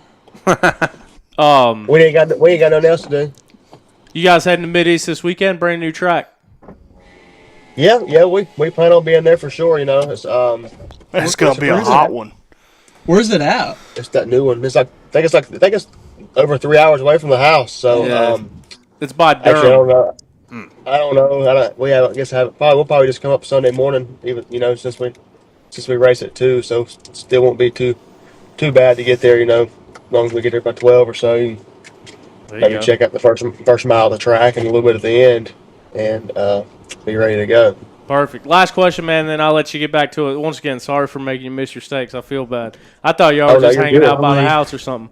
The last lap, it seems like Nick DeFeo kind of got you in sight and started running up on you and trying to make a push for that podium spot that you ended up getting your first career XC2 podium.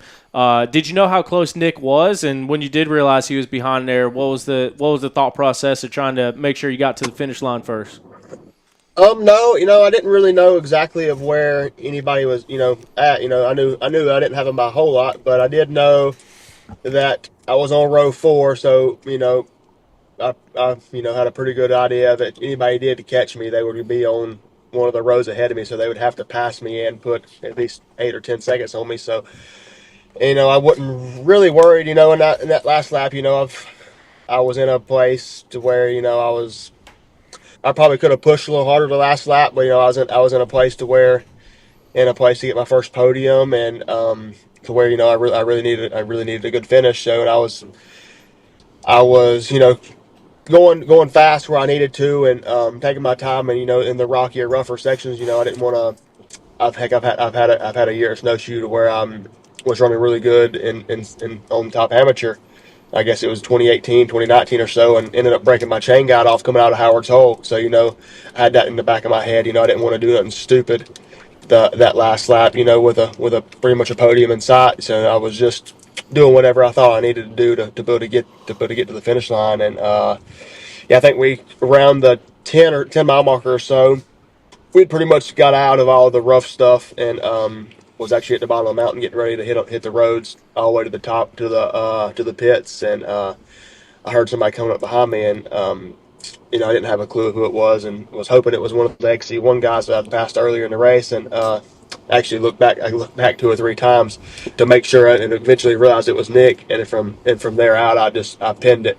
And but actually, I think I talked to Nick right after the race, and I think pretty much as soon as he caught me, he was actually maybe trying to make a pass and actually crashed and lost some time. So I looked back again, had a pretty decent gap on him, but still from there, it was pretty much just roads to the finish. So I had her pinned pretty good to the finish.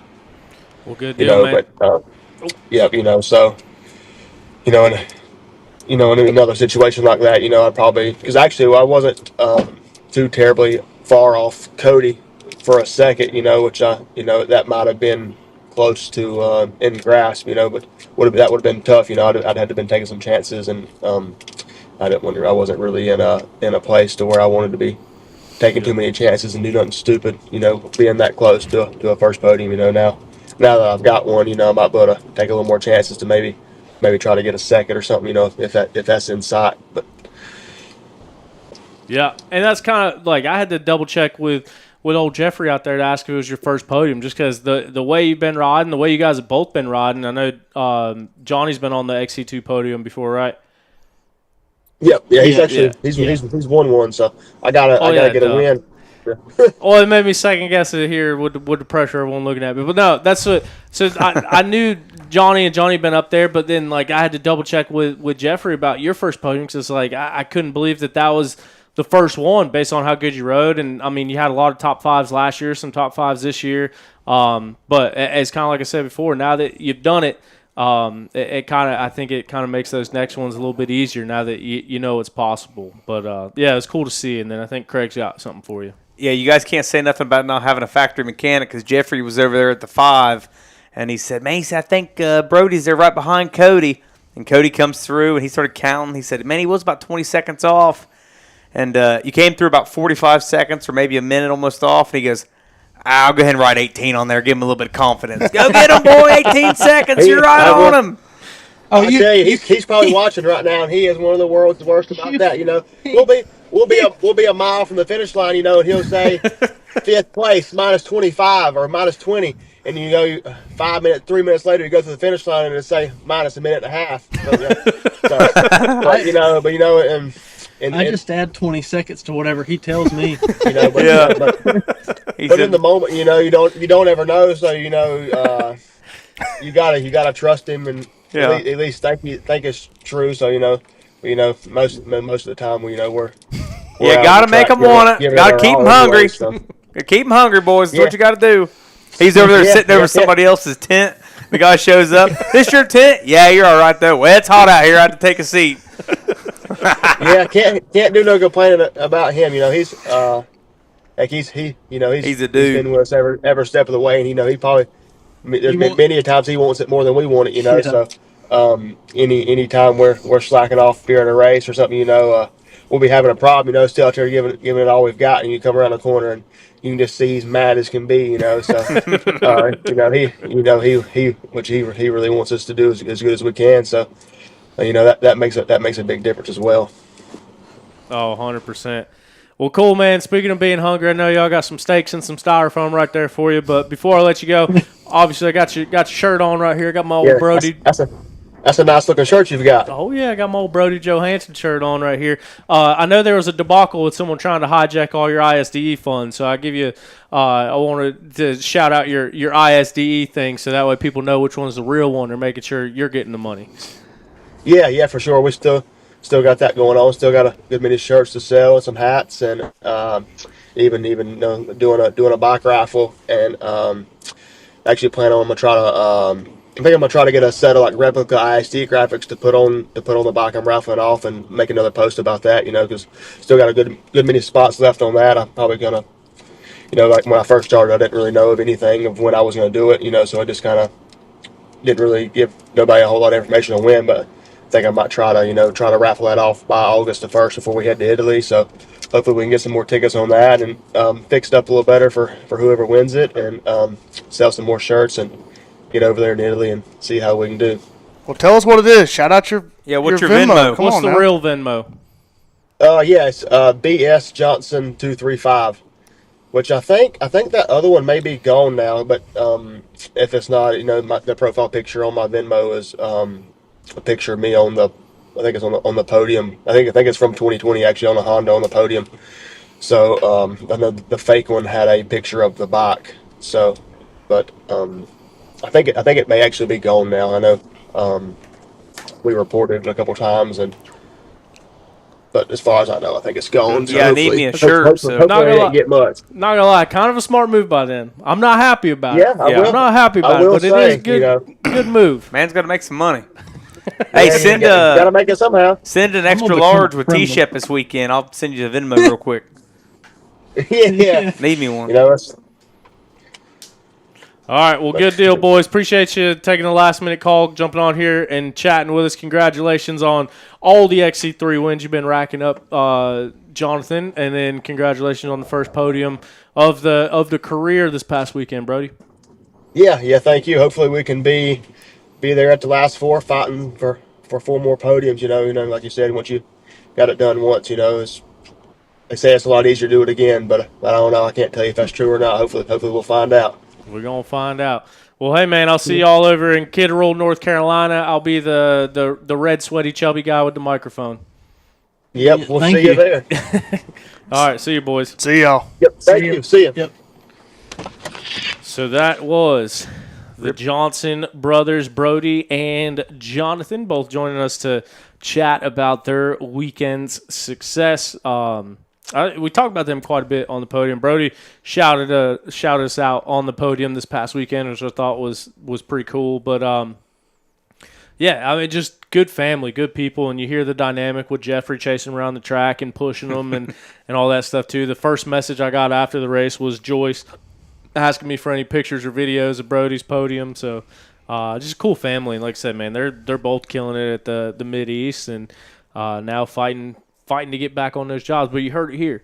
They're not turning down rides. They want rides. They're open to it. So hit them up, all you teams and people out there. He still ain't put his Venmo in his Instagram bio like we told him to. Maybe we'll try to get him dialed in with that this weekend. He needs some social media help there, T-Shep. Yeah. I know a guy. Send it to me. I'll send it to him. Let's hit some of these things we got in our notes app before we get off of here. Want to give you guys a second right now to know if you shop Rocky Mountain ATV MC to get your dirt bike parts and accessories like pretty much everyone does. If you go to our bio or any of our YouTube videos, click the link and shop from that link. Doesn't affect your prices, doesn't jack prices up, doesn't affect anything on your end, but it does give us a little bit of a commission to kind of keep the ball rolling and keep us getting to the races, keep the program happening, all that kind of stuff. So shop as normal. Just click that link before you go type in the website and do your shopping that way, and we greatly appreciate it. This past weekend, Snowshoe, the one thing that I will say is it seems like it was more people than normal. But it felt like just all weekend. It just felt like the energy was a little bit lower than normal. It just didn't seem as rowdy as Snowshoe is, but it seemed like there was more people. Yeah, especially like being out Saturday night or Friday night and Saturday night. Which I wasn't there Sunday, but Friday night and Saturday night did not feel like it had in the past. Even Howard's Hole, like there's the cops, brother. There's Cops everywhere. clips, but like Howard's Hole didn't feel as reckless as normal. I don't know. There was a lot of fireworks going off this year, more this year than the past couple. Yeah. I know last year. Did y'all see the crazy girl in the tree? In the tree? Oh, yeah. How was she alive? Tarzan, brother. She never Tarzan. fell. That's how she's How alive. was she alive? She climbed up there 3 or 4 times. I know. She was hanging upside down with her tits out. She was shaking the tree, like bouncing the tree all the way back and forth. I went up to the from West Virginia, I paramedics. bet. I was Hey. like, there's y'all's next patient. She works at that place as soon as you go through the second tunnel on the left. Southern Exposure. Oh, Southern. she Had really? to. Southern X? Oh yeah, had to. That's a little ways past that tunnel. No, That's right next to the old golf course. it's in right after Beckley. it's right after the second tunnel. Huh. As soon as you get into West Virginia, it's right there. In Southern Exposure. It's not Princeton. yeah, Okay. it's in Princeton. 100%. Beckley. Nah, there's one there too. I think they got multiple locations, actually. We used to leave But Southern the big High main to one, it. I thought it was Beckley. Is the exit for Beckley. Because the golf course we raced on in Beckley was right there. Either way, I don't know how that girl's still alive. That was pretty crazy. Also, one State line. minor complaint. Well, I'll be damned. There was a lot of damn money. But then away. Oh, where's There was a lot of money up that mountain. And, like, I love Chris Landers. Princeton? I'm going to be Well, writing an Right. article on Chris Landers here in the next coming weeks for Dirt Bike Magazine. Talked to him quite a bit at the golf tournament. He has the music venue, the Old Gray. That's where the Old Gray GNCC is. He supplied or contracted the music for this weekend. There's a lot of money up on that mountain. Back when it used to be like Davison Brothers or like there used to be like really good bands. Even the bands, so the one fella, like that headlined, he's got like 5,000 Instagram followers, and he called Stu Baker. So it's like, it's one of those things where like, you got to know the environment. Get Craig Morgan. I guess, yeah. I Craig think Morgan. Craig Morgan, I think dude. he's been there before. He's been an Iron Man. Oh, Get Craig Morgan, dude. He's a freaking unit. But like all that money up there, dude, it seems like you could get. We want Nicki Minaj in that bitch. That's what we want. I felt like there was a little to be desired on the music side of things. I tell you something else that I miss that they used to do. They used to have the podiums in the village. Why don't they do that Yeah. anymore? Oh, yeah. That was sick. Yeah. If I'm I going to pay don't know why. $60 to get into a freaking race, I want to see something cool on the stage. Well, you got to see some titties. Where? Howard's Hall. I seen one set of boobs, dude. That's it? Yeah. Oh, you went down there long enough. I just didn't, I was worried about the racing. Tom. Yeah. This What guy, class did you race this weekend? Spectator A, and I won that bitch too. I saw some guys that lost Spectator A. Yeah. You lost it on Friday. Nah, I was leading the first lap. Oh, yeah. You led the first lap. You crashed in the last turn. Did you get ice this weekend? That's a sore subject. Did you see the video? I'll show you a picture. I'll show you a video. You just No. can't show it on this. Yeah, no, we'll show you after. We'll have to look at that after. But see, here's the shitty part about that. I bought the ices. I put all the ices out. So somebody found that ice, and then got me. So did I get iced or? I don't think that's how it works. Maybe they brought one too. Maybe they got it from the general store. No, they didn't. But yeah, no, I didn't mean that as a dig. That's kind of just being up there, man. I was just The girl on Saturday or Friday, it's not good. The first girl? Yeah. God, that wasn't good at all. I feel bad not talking, but it's got nothing to do with the race. It was just the entertainment. But a big part of Snowshoe is the village, is the concert, is the parties. That's but like, why we pay $60 to get in for some reason all of a sudden. I did hear something going around about like because Zach Heron, who's one of the announcers, he was the best musical artist there, I think, and like they didn't want him headlining, and I think one of the reasons might have been that they didn't want to get the crowd going. But at the same time, like that's what everyone's there for. That's the spectacle of Snowshoe. That's what makes Snowshoe. Obviously, it's at a ski resort, beautiful place. But like that whole village atmosphere, no one has signal. Everyone's just having a good time. Like that's what makes that race as special as it is. And I feel like the music and the entertainment is a big part of that. And I feel like just wasn't very good. Yeah. Yeah, I was singing better than the girl was on Friday night. Yeah, you should have heard us. Well, then the one guy that was the headliner, like he was singing songs you would sing along to, but then he was changing them up, like singing them in a different way. Yeah. So then, like just when you start to sing along, he's like branching off, freestyling, doing his own remix. It's like, dude, that's not your song. Let's just sing it how it's supposed to be sung. And then he called Stu up on stage and like seemed scared and didn't know what Howard's Hole was, and called Stu Baker and said that he had just got there that day and went from his car to the stage to perform. And it's like he's really missing out. We need some people that are involved. I'm sure the money would persuade people too, but I heard a lot of locals that I talked to over the weekend, and they said they were kind of bummed because the downhill cup isn't there right now. It's because people complain about flying into Charleston or flying into PA and driving 2.5 hours to get there. So I mean, I'm sure if you had a musical guest come and told them where it was at, I mean, they could figure it out. But I mean, you don't have to get damn Drake up in that bitch by no means. Yeah. But Craig Morgan is badass. He races dirt bikes. He's done Ironman. I think he's great. Best friends with Fred Andrews. Maybe, I don't know. Is he? Yeah. Oh, well. We got inside lines on it. But I mean, I think we need some Cadillac 3 up there. That'd get the damn crowd going. Well, they had old 60 at the Gray, right? Yeah. Old Gray last year. Yeah. What's the name of the band? It's got the girl singer, and she's like married to a pro moto guy or brothers with a pro moto guy. Pink. No. That'd be Pink. They played at Ironman before that one goofy looking fella that went to high school Farron? with RJ Cook. Yeah. Red Farron? Yeah. They played before it, but He's a rider. She's either he's right. Get Red Farron. she's either married to or siblings with a pro moto person. It's a band name I heard. Like they got radio songs. I just forget the name of the band. But just even the Davison brothers were good. Yeah. I don't know. I don't know. I know who you're talking about. I'm drawing a blank on it too. That was just my takeaway. Especially because like I hyped the whole thing up. It's my family's first GNCC. It's like, you guys are gonna love it.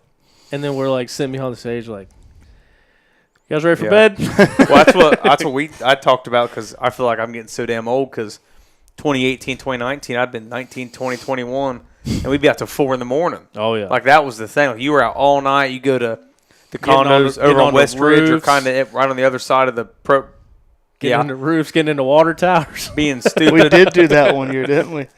I busted my ass on that roof one year too.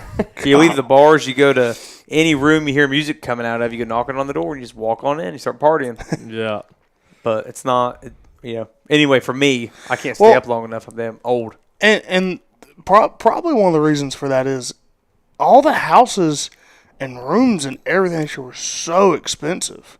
Like, we used to always get a house on Westridge, and like it was $2,000 or whatever for the weekend. Like it was split between 10 people, $250, $200, whatever. This year they were like $4,000 or $5,000 for Friday to Monday. Yeah. It's insane. The ISCE team raised like $79,000 at the golf tournament. That's pretty sick. 150, that's mine, dog. That seemed to be a very big point of contention throughout the weekend from pretty much everybody involved with the ISDE team. Like they raised that much money and we still got to pay out of pocket, or we're going over there to work for free, and I don't know. I wonder how that gets divvied up. 'Cause I know the ISDE is not cheap. Like you got to send a crate over, but sending a crate overseas and back doesn't cost $79,000. Yeah, but if I'm gonna support the ISDE team, I'm gonna hand Josh and Brody just money, help them because they're the ones that need it. Bought a raffle Shout ticket, out. bought some shirts. I mean, KTM bought some USA shirts doesn't for some need other it. guys. They got enough money. They'll be okay. They're not in debt. I don't know about KTM. They're not in debt. They might need it actually. But I mean, like $5,000 for the team. yeah, they're like, hey, $75,000 to save the company. they're like, you want to do a putting contest? I was like, no. They're like, oh, you got to support the ISDE. Just pull 20 out and hand it to Josh. There you go, brother. I support you. He kept pressuring me into it. I was like, man, I just paid $600 for a team to play this tournament. I'll take- How's that not support? Yeah.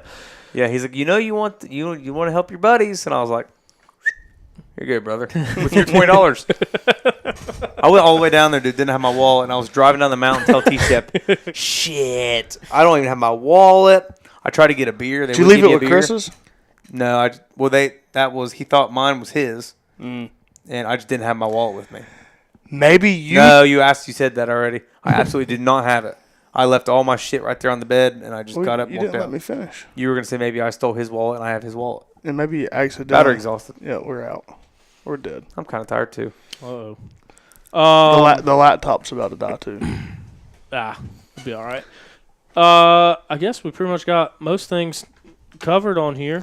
Bama boy wanted to know what the Johnson boys' favorite past or present GNCC venue was. I bet it's still Creek.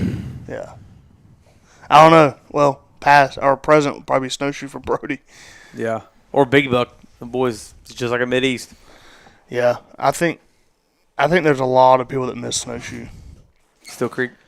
What'd I say? Snowshoe. I meant Still Creek. Yeah. Yeah. I don't miss parking. Especially us being around here. I mean, that was our Dude, the locals. That was our, yeah. Every local. From Burke County, Caldwell County, all of them. Burke County bandits showing up. We'll go through some of the other comments on here. I felt bad because we had them waiting on here, but weekly results, contributions. Adam Jagger says Farm Boy, Squids, Michigan, Sprint, Enduro overall. Travis Sewell, Chris Galt, and 14-year-old Cole Locker. We had Logan Densmore on last week. Logan Densmore, owner of the Michigan Sprint Enduro series. So, shout out. Edward D. Benedito says, I heard Stu finished second because of the massive amounts of nails and concrete mix he had for breakfast. What a soldier. Like I said. Needed to put some of them nails in his ankle to hold that thing together. Yeah. People accuse me of being a homer when it comes to the Stu thing. But, like, whether you like his antics or hate him for it, like, it's gnarly what he does. Like, the injuries he rides through, the stuff he rides through. I mean, he broke his neck in a race, finished the race. He shouldn't be walking, shouldn't be doing anything, and he's been on the podium the last 2 rounds. Pretty impressive. When he was 16, he broke his collarbone. Maybe 17, 18. It was 2012. He broke his collarbone, had surgery, then raced like the next weekend. Yeah. He's gnarly. I think he raced with a broken collarbone at Loretta's one year because he posted some before and after pictures of it. Oh, because it moved. Ugh. I want to say that was the double-header year, and he might have broke it on Friday and raced on Sunday. If that's true, that's even more gnarly than I thought. Todd Brown says, shout out Jesse Ainsley, stepping up to XC1 last couple races, even though it's been a rough start. Awesome to see him step up. Yeah. Was cool. I love it. Grenaded his 250, borrowed Stu's 450, and then went out and bought a 450. He's been racing the 450 ever since. Yeah. I mean, it's like the argument Trevor Barrett always has. If you're going to get mid-pack and double-A at North Carolina, you might as well just run pro. Yeah. Trevor Barrett said that? He was trying to talk Cody Smith. This is the same kid that took me 3 years to get him to race XC1. Well, that's what he always For told. that same Cody reason. Smith was racing B class, winning B class in North Carolina. He said, "Why don't you just run pro?"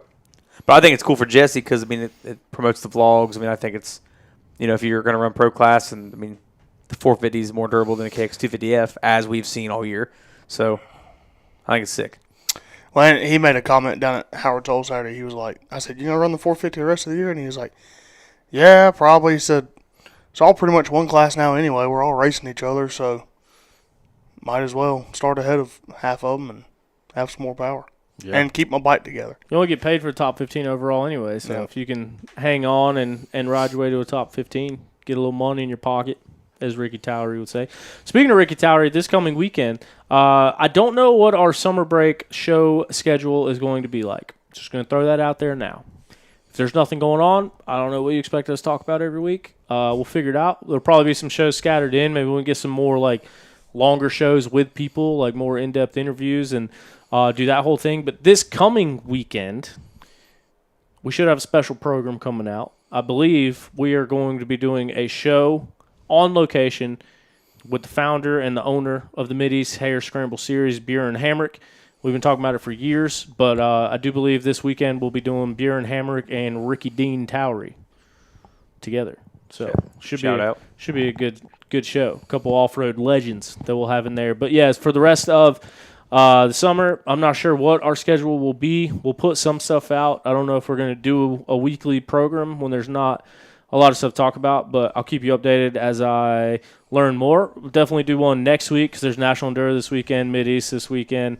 There's also a lot of silly season stuff. This is the round where it starts heating up, and talked to a lot of people, heard a lot of things this coming weekend. Maybe we'll save that to when we need to fill some time and whatnot. But sounds like maybe Grant Davis was the only person to start the front row that's on the same bike. Well, I guess Stu was on the front row too. Anyway, it's looking like a year with a lot of changes. Cool. And it's already always exciting. Heating up. I know a couple are done deals, allegedly, and then some rumors or some others, so we'll get into that some other time. Now's not the time. Other than that, do you guys have anything else that we want to talk? Oh, shout out Philip Solon. I meant to mention this in the results. Philip Solon is a racer in the senior B class who had a finishing time at last weekend's Snowshoe GNCC of 4 hours, 14 minutes, and 52 seconds. Fuck. For Philip Solon in the senior B class. That was your longest time on track at the Snowshoe GNCC, which is pretty insane to be out there this weekend in that heat. I mean, you saw what everyone looked like coming through the line. Even the pros finished late, 3:10. Yeah. Which they could have ran them a lap shorter, and then it would have been right on the cusp of not being long enough. But 3:10's a good amount of time. They waited a long time to decide on the laps too. Yeah. Because I was asking a bunch of people, like one of the Husky guys, and I think I asked you and a couple other people that had radios and stuff on. Said that they called the lap shit, and they're like, no. Craig's got everyone's radios. Yeah, I know. Yeah, I tapped in. Oh yeah. He knows how to hack them. Yep. That's the word around the street. That's what I kept asking everybody out on the track too. And Nobody knew. No idea. So. Other than that, Pay Brody. Did we want to mention this one From Zach? I got sidetracked again. No, I was talking about in the notes for the show. Oh. I can't read it. Go back to some of our comments here. We talked about MotoFro. Bama Boy, favorite past present GNCC. Missed out on digital off-road. Been out of loop for a while during Magna 1 days. Brothers seem to be running multiple series. They run multiple series now. They run the Mideast Hair Scramble Series. The premier. Hair Scramble Series. Hair Scramble Series. I was trying to figure out how to phrase it. AMA event featured series. The Mideast Hair Scramble. Plus, I think with those guys, they get kind of voluntold that they got to either do sprint enduros or national enduros. Mideast is probably the biggest non-national series in the country, isn't it? It's got to be. It'd be between massive. that and IXCR. And it's bigger than IXCR. I don't know about J-Day would be tough too because they don't have quads. And we get a good bit of quads. ATV Organizer of the Year several times. So I bet it's for sure bigger than any series that's not even works in the NGPC. Don't have huge turnouts by no means. They're definitely bigger than both of those. Is it bigger than the Florida series Trail Riders? Ooh, FTR's big. So I don't know. I've actually never been to one, but I do believe they're pretty big turnouts. They don't pay anybody though. There's a lot of rounds where Mideast is over 1,000 people in a weekend. Yeah, I'd say Mideast for sure. 1,000 riders. Yeah. Wow. And people tell me all the time, like message me talking about their local series. And I think I've had West Coast people telling me about how many people go to their races and all that. But when you look at Mideast having around $1,000 1,000 riders every round, and then 15, 16 rounds a year. Mm-hmm. Like, that's a lot. Like, if you do Yeah. one event a year and it pulls 2,000, that's cool. But, like, 1,000 riders times 16 rounds, that's Yeah. by rider participation. I don't see what series could be bigger than Mid-East. Yeah. For the second. Yeah. Like, under GNCC.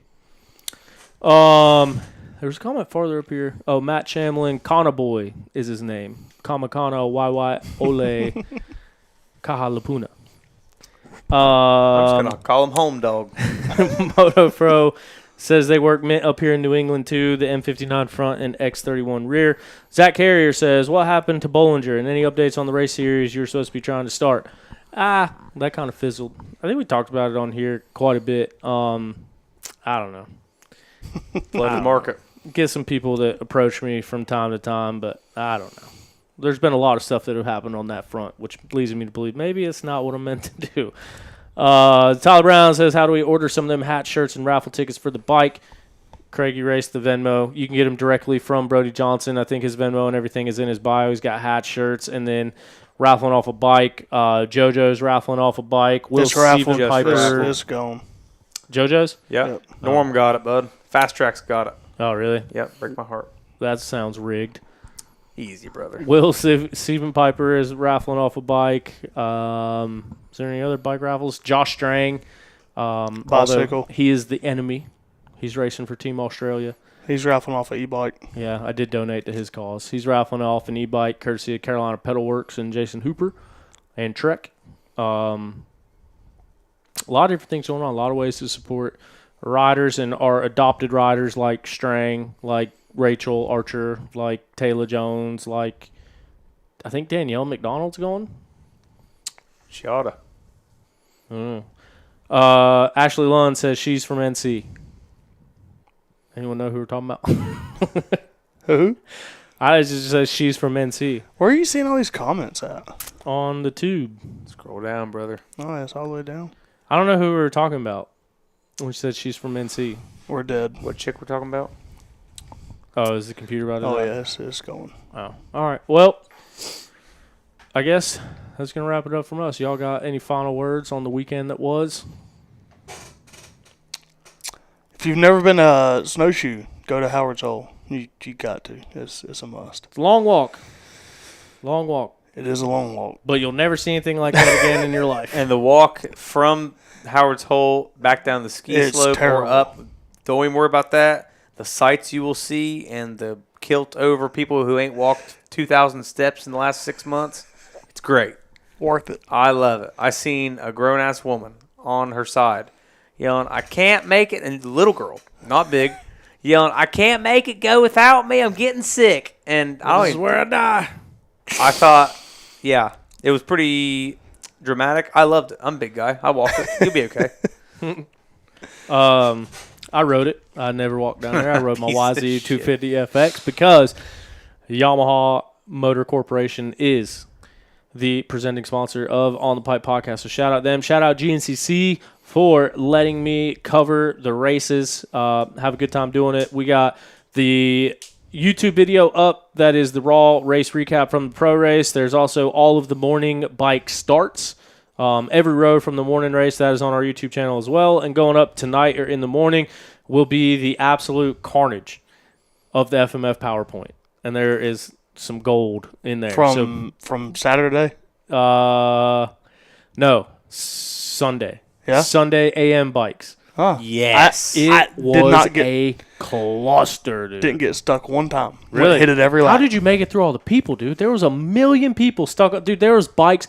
I got hit with 2 different bikes. I got hit in the side of the head with a rock. People were getting run over. People were falling down the hill. Bikes were backflipping, dude. It was one of the craziest things that I've ever seen. I was knocking them some bitches out the way.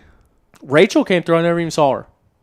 Shelby was the first person I saw. Rachel was like 3 minutes out front. Never saw her come by because I didn't see anyone making it up the damn hill. I saw you twice. Did you? Yeah. Not getting stuck. Yeah, the first lap, greased it. I yelled at you. You'll be in the video. Hell yeah. Second lap, I was checking on Mindy. She was crashing. And I was up. Down on the hill? I was on the second hill. No. She's been sick. She Yeah. had a miserable weekend. I feel bad. But we were up sitting on the second hill, and I saw you come up and go down the road. But your mom came up to me like freaking out, and I was like, "No, he came by. Like I got a video So of it. he I needs promise." goggles. Is that what Well, she she said? never saw you come by. Uh, She thought you didn't make it. And I was like, "No, he definitely came by. I got it." yeah, and I made it on the last lap, too. Did you have a beer ready just in case for whoever was? No, I feel like every year you've always had a No, beer ready on no. Westridge. no. I was out. Yeah, We ran out. telling that We had story limes. when Nelco took the beer with the straw. Toth took it one year, too. Oh, did he? Yeah. That was actually, I think, on Racer TV's camera. Nice protein mix in there. Yeah. Is all it was. Anyway, A couple guys have taken it. yeah, you dangle it out there when they're in the trenches of battle. I'm sure it looks pretty tempting. Yeah. But yeah, I think that is gonna wrap it up for tonight's episode. Thank you guys for coming out and joining us. Thanks for the Johnson boys coming on and joining us, talking about their weekend as well. As always, appreciate the time, fellas, and we'll get through next week. And I'm not sure what happens after that. Party time. See you Time for the lake. Oh look, computer died. Perfect timing. All right, see you guys. Appreciate it. later.